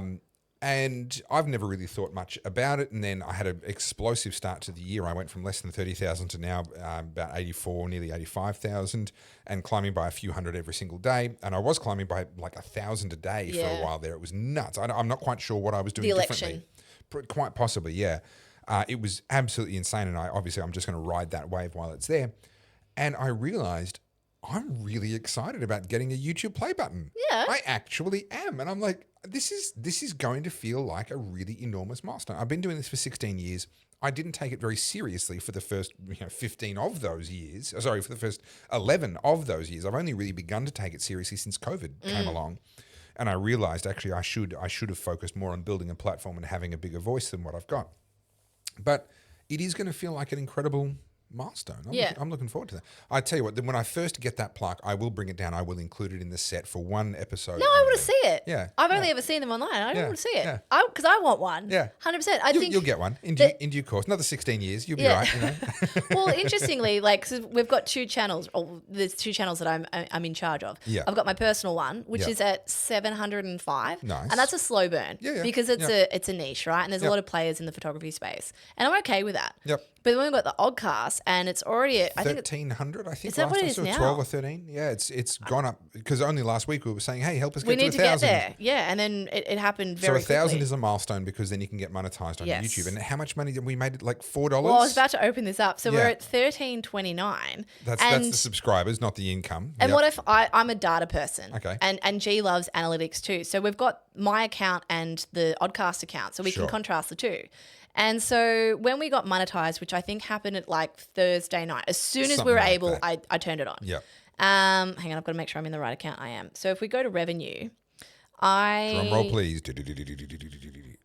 yesterday, or the most recent number from the 2nd of June is $3.04. Well done, Carly. It's not even a coffee. I mean, give it a few more years and you might have paid for one of these microphones. I know. No. So It's good. It is really good, though. Anything's better than nothing. I mean, I've been putting stuff up on Instagram for like bloody 15 years and not got a dollar. So, I'll take it. But interesting how it all works. So it's basically an auction. Yeah. So it depends how many people are wanting to advertise on YouTube, and then that money fluctuates. And then looking for your audience. So YouTube is incredibly sophisticated. Yeah. The back end of YouTube is unlike anything else on the planet. It's very cool. And now that we have it, I actually really enjoy. Yeah. No, you'll enjoy fishing around in there. It's good fun. So if I have a look at estimated revenue, so I turned it on, but the podcast had already. So each episode we get somewhere between 2,000 to 3,000 views. Sure. We had already got most of those views by the time I monetized. Yeah. But it was the most we got was the day of, which was $9.99, and then it's like $3, $4. Yeah. And so depending on the quality of your audience and how targeted the ads are and who's trying to advertise and how much they're willing to pay, there's all these variables. Generally, a really good account in a really high value niche, talking about business or money or these sorts of things, can get up to about 15 Australian dollars for every 1,000 views, which is a phenomenally large amount of money. How much? 15? 15 Australian dollars. That's at the very, very top end. And then it can go all the way down to like 3 Australian dollars per 1,000 views if YouTube just doesn't know what to advertise to that audience, if advertisers aren't competing in your niche. Yeah. Now, we're going to get, on the Oddcast one, we're going to get a very low, it's called RPM, revenue per mil or per 1,000.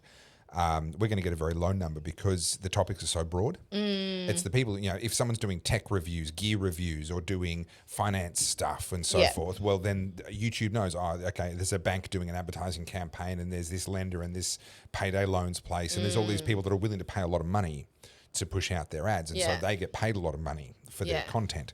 Unfortunately, we're going to be right down the bottom end of that range. Well, what I found really interesting is, like I said, I've got the two channels, and I've been looking into this because I am really curious. Like, and I'm not just saying this to showboat. Like, the making of my own YouTube videos is really like time consuming. Yeah. Oh, yeah. I actually quite enjoy it, but each video I make might take me 3-4 hours to edit. Yeah. Once you chop in the B-roll and all the bits and pieces and sounds, and it's actually something that I find enjoyable. But G said this, thanks babe, that this had never really made sense in my mind beforehand.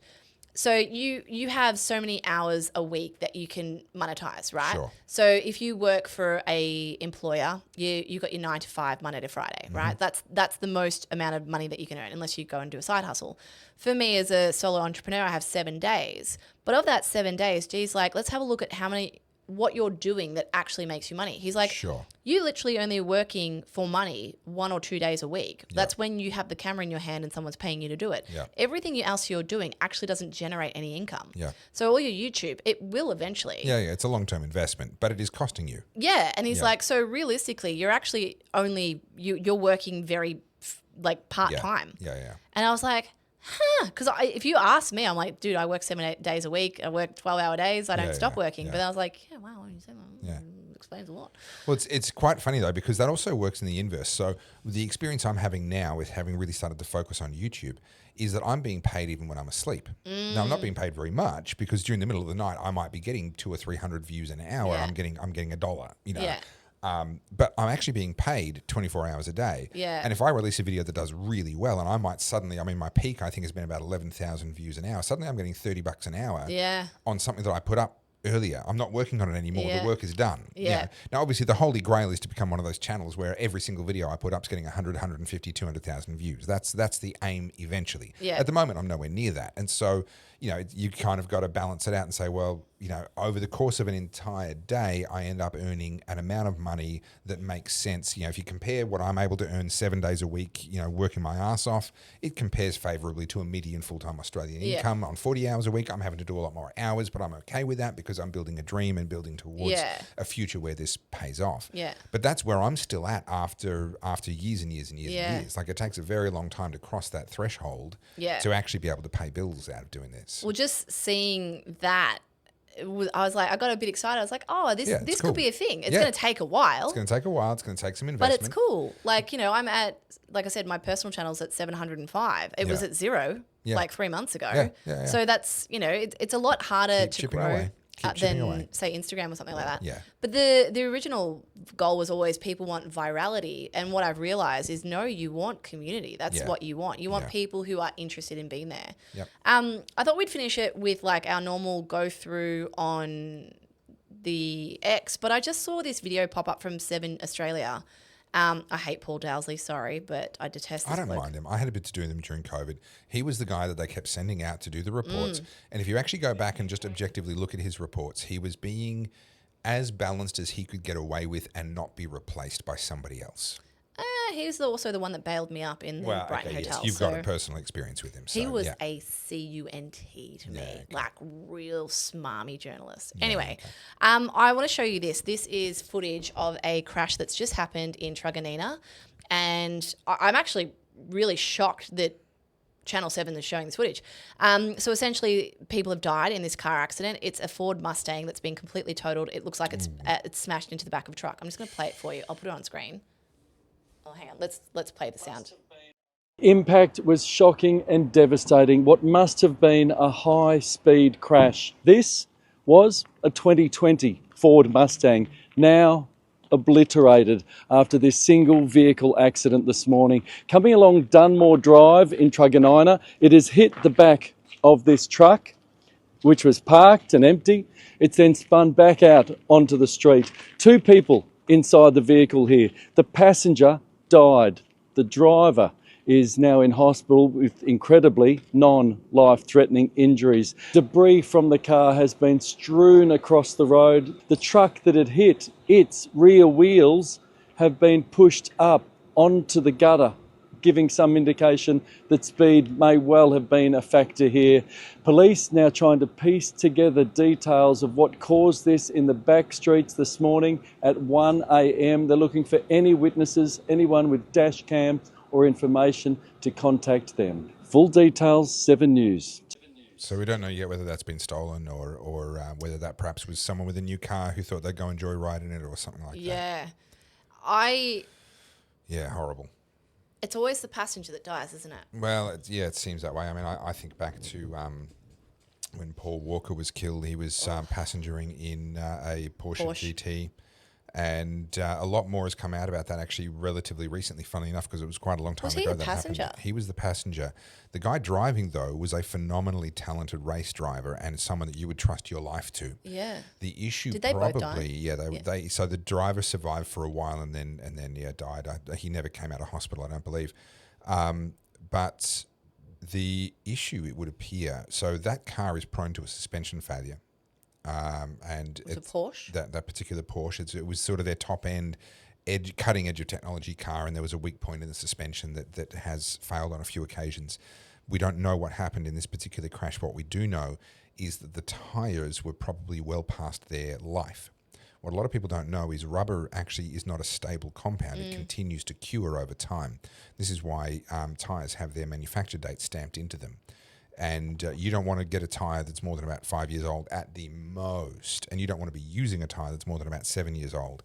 And the tyres on this car were probably about 11 years old. Right. The rubber was about, so it would have had plenty of tread because that car had done very little mileage. It's just they were deteriorating. Well, it just hardens over time. Yeah. And so this guy would have tipped into a corner at speeds that he was very used to because he races top-end sports cars for a living. And they went out to a relatively unused, I think it was an industrial estate, but it was an area where, if you're going to go and do high speeds on the open road, which I do not condone, they had made the right choices, right? And then he would have tipped into a corner at a speed where that car should have absolutely stuck and gone through that corner, no problem at all. And he would have suddenly found that he was driving on some bars of soap. It just no grip. Yeah. And that was that. Have you ever seen that footage? It's pretty well known. It's ghastly, but it's I think it's from America, and it's I want to say a Mercedes or something, just hammering down a freeway, and there's a truck about 1 kilometre up in the distance that merges across into a different lane.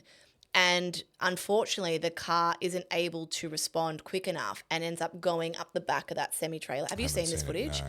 And you think about a car going in excess of 200 kilometres, literally just shaves the top of the car. Yeah. I just, to bring it back to youth crime, because why wouldn't I? This is what's happening to a lot of these young kids. We don't know anything about the story. I'm not going to let's say be that. Clear. We don't know what's happened in the case of this particular Mustang. But this just happened recently with some young kids who the passenger died because the car was speeding.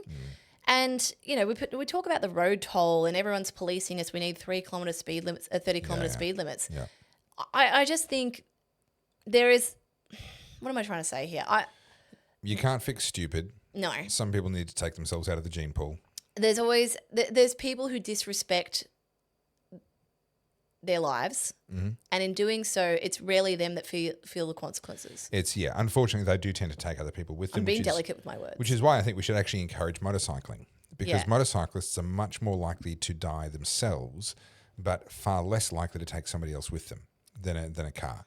So if people want to engage in high-risk behaviour, you've got a young person who wants to be an idiot and needs to get kicked around the head a few times by life, get them onto a motorbike. If they live, they will be wiser for it. And if they don't, they probably won't take anyone with them. That's my theory. All right. What a happy note to finish the I just podcast saw it then. on. I was like, this might be a thing. The fact that Channel 7's showing the wreck of the car. The wreckage. That I've never seen them do that before. Yeah. And the number plate. Yeah, they highlighted the number plate. I'm a bit confused about that. Yeah. Well, we'll see how that unfolds. Let's come back to that next week. Breaking news. Yep. Okay, my mate, Nayab Bouclé, has written something. I have no idea. I'm reading it to you. To Western nations, you can't build or even fix anything on top of societal disorder. Take traffic, for example. The most logical solution is public transport. But without order, anyone who can afford a car will avoid it simply because they don't feel safe using it. In El Salvador, we lack a lot of things, but we have achieved societal order. You, on the other hand, have almost everything, but you're quickly losing your societal order. You can now predict where things are heading in your near future. There's still time to save your nations, but not much. He's not wrong. We've talked a lot about him before. I've got some concerns about the methods and so forth, but he's not wrong. And ultimately, do you really care how wealthy you are if you don't actually live in a place where you can feel safe and you can enjoy community and so on and so forth? I mean, study after study has shown that it's often people who have less that are actually happier. They're more satisfied with their lives. So no, he's not wrong. Be careful, because that same language can also be a Duterte, where he's condoning just people being executed on the streets by roving gangs of people just because the person's suspected of maybe being associated with the drug trade. So I don't disagree with him, but I think exercise a little bit of care. But yeah. I think he's like accurate. I think what he said there is correct. Yeah. Greta Thunberg's shipmate begs for support just one day into the ship's journey to Gaza, claiming there's a drone on top of our ship. We need your support right now. Perhaps that drone is just surveillance. Perhaps that drone is also just a figment of your imagination. I don't know. Look, there would be so many, the Israeli government, obviously, as well as possibly other Western countries, would want to keep tabs on that voyage. That's a high stakes from a PR point of view. That's a high stakes thing. 100%. As if there's not some So news organisations following that with I'd drones. say there's almost certainly going to be a drone there, if not multiple swarming around. But poor little Petal, if you're having to jump on. And what is she thinking? People like, help, we need your help. To do what? Yeah, you're on a boat. In the Mediterranean somewhere, depending on which coast of Italy you've come from. You might be in the Adriatic or whatever. What do you want people to do? What are you asking for? My bad geography. So Italy, they've got to go out the Mediterranean, go up. No. So they just basically go out into the Mediterranean, go around Greece, and then head all the way into. Oh, they're going up that. Yeah, sorry, my brain. Well, because Greece is closer to Israel Yes. than and Gaza than what Italy is. So they come from Italy, whichever coast of Italy they've come off. They're either going around the boot or they're coming out of I think it's called the Adriatic, the one between Macedonia and Italy, and then coming out into the Mediterranean Sea, and then ultimately across to. How long's this journey? I wouldn't actually, and it depend a lot on the boat. Yeah, okay. I have no idea. Are they doing a sailing boat again? Is it at least environmentally friendly? I have no idea. Yeah. Also don't We'll care. find out for next week. When I say I don't care, there's only a finite amount of my time that I can attribute to this sort of stuff, and I just okay. I'm out of water. We've got to wind up. I see where they're going. Oh, okay. All right, next one. This is a New York Post article. Why so many people are having strokes in their 20s, 30s, and 40s? We've never had patients so young. I wonder. Speculation. What a mystery. What else have we got here? The biggest lie your generation was told. Gen X, wait to have children, ladies. Get your education, travel, career. Then once your fertility has fallen off a cliff, start looking for a husband. Yeah, look, I don't know. That's the biggest lie that they've been told. I think the biggest lie that women have been told is that they can find happiness by competing against men rather than partnering with them. And I don't just mean in intimate relationships. I mean in society as a whole. And that is only one of the expressions of that lie, in my opinion.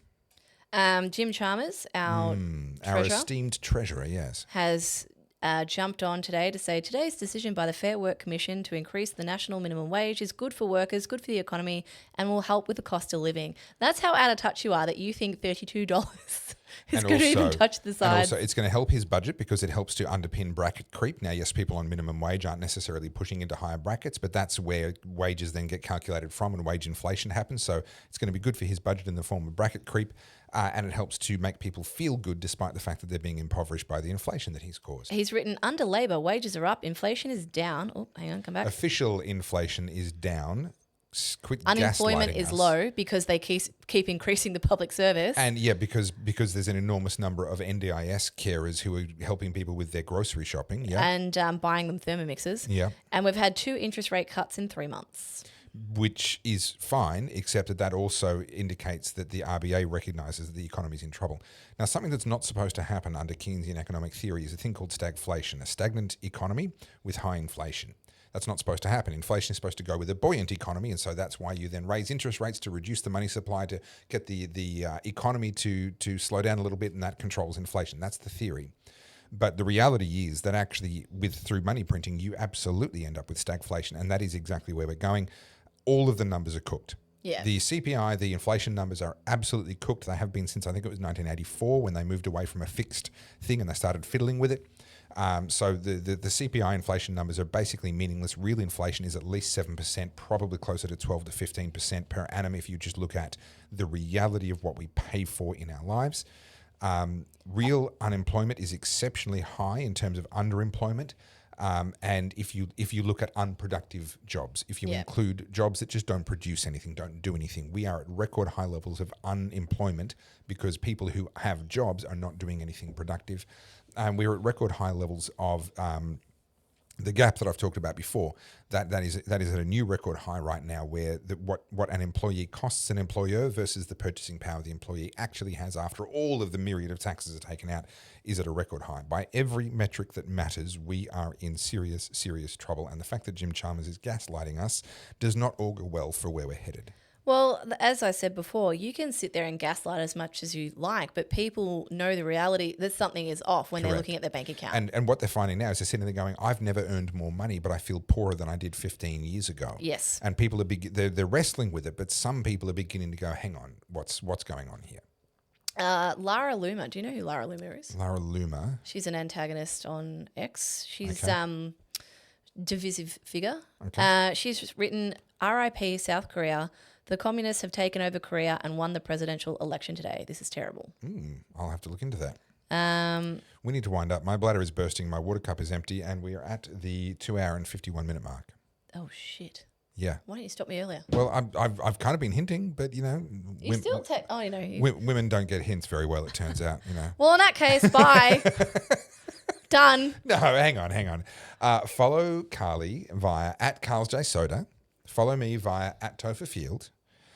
Follow this podcast via @the Oddcast HQ, which is how you'll find us become one of our growing army of. And if you haven't, please subscribe. Yeah, don't yeah, be one of those yeah, people yeah. that watch but don't subscribe. Yeah, when I say follow, I mean like subscribe. Subscribe to us. Click that button. And thank you for your feedback around the idea of an in-person event to celebrate our first birthday. We have taken that on board, and I've got some ideas that I'm going to talk with Carls about. I know off nothing camera. about this. And also, guys, please share this show with other people. Yeah. That's really important. It only grows if you tell people about it. So we can boast as much as we like. This is like the reverse Fight Club. The first rule of Carl's and Topher's podcast club is you talk about Carl's and Topher's podcast. Tell everyone about it. Yeah. Even the people who hate us, who watch us, we appreciate especially you. the people who hate us. Yeah. You got to go and tell everyone how much you hate us, please. Yes, the more you do it, the better it is for us. Thank you. Anyway, on that note, we should probably Ciao.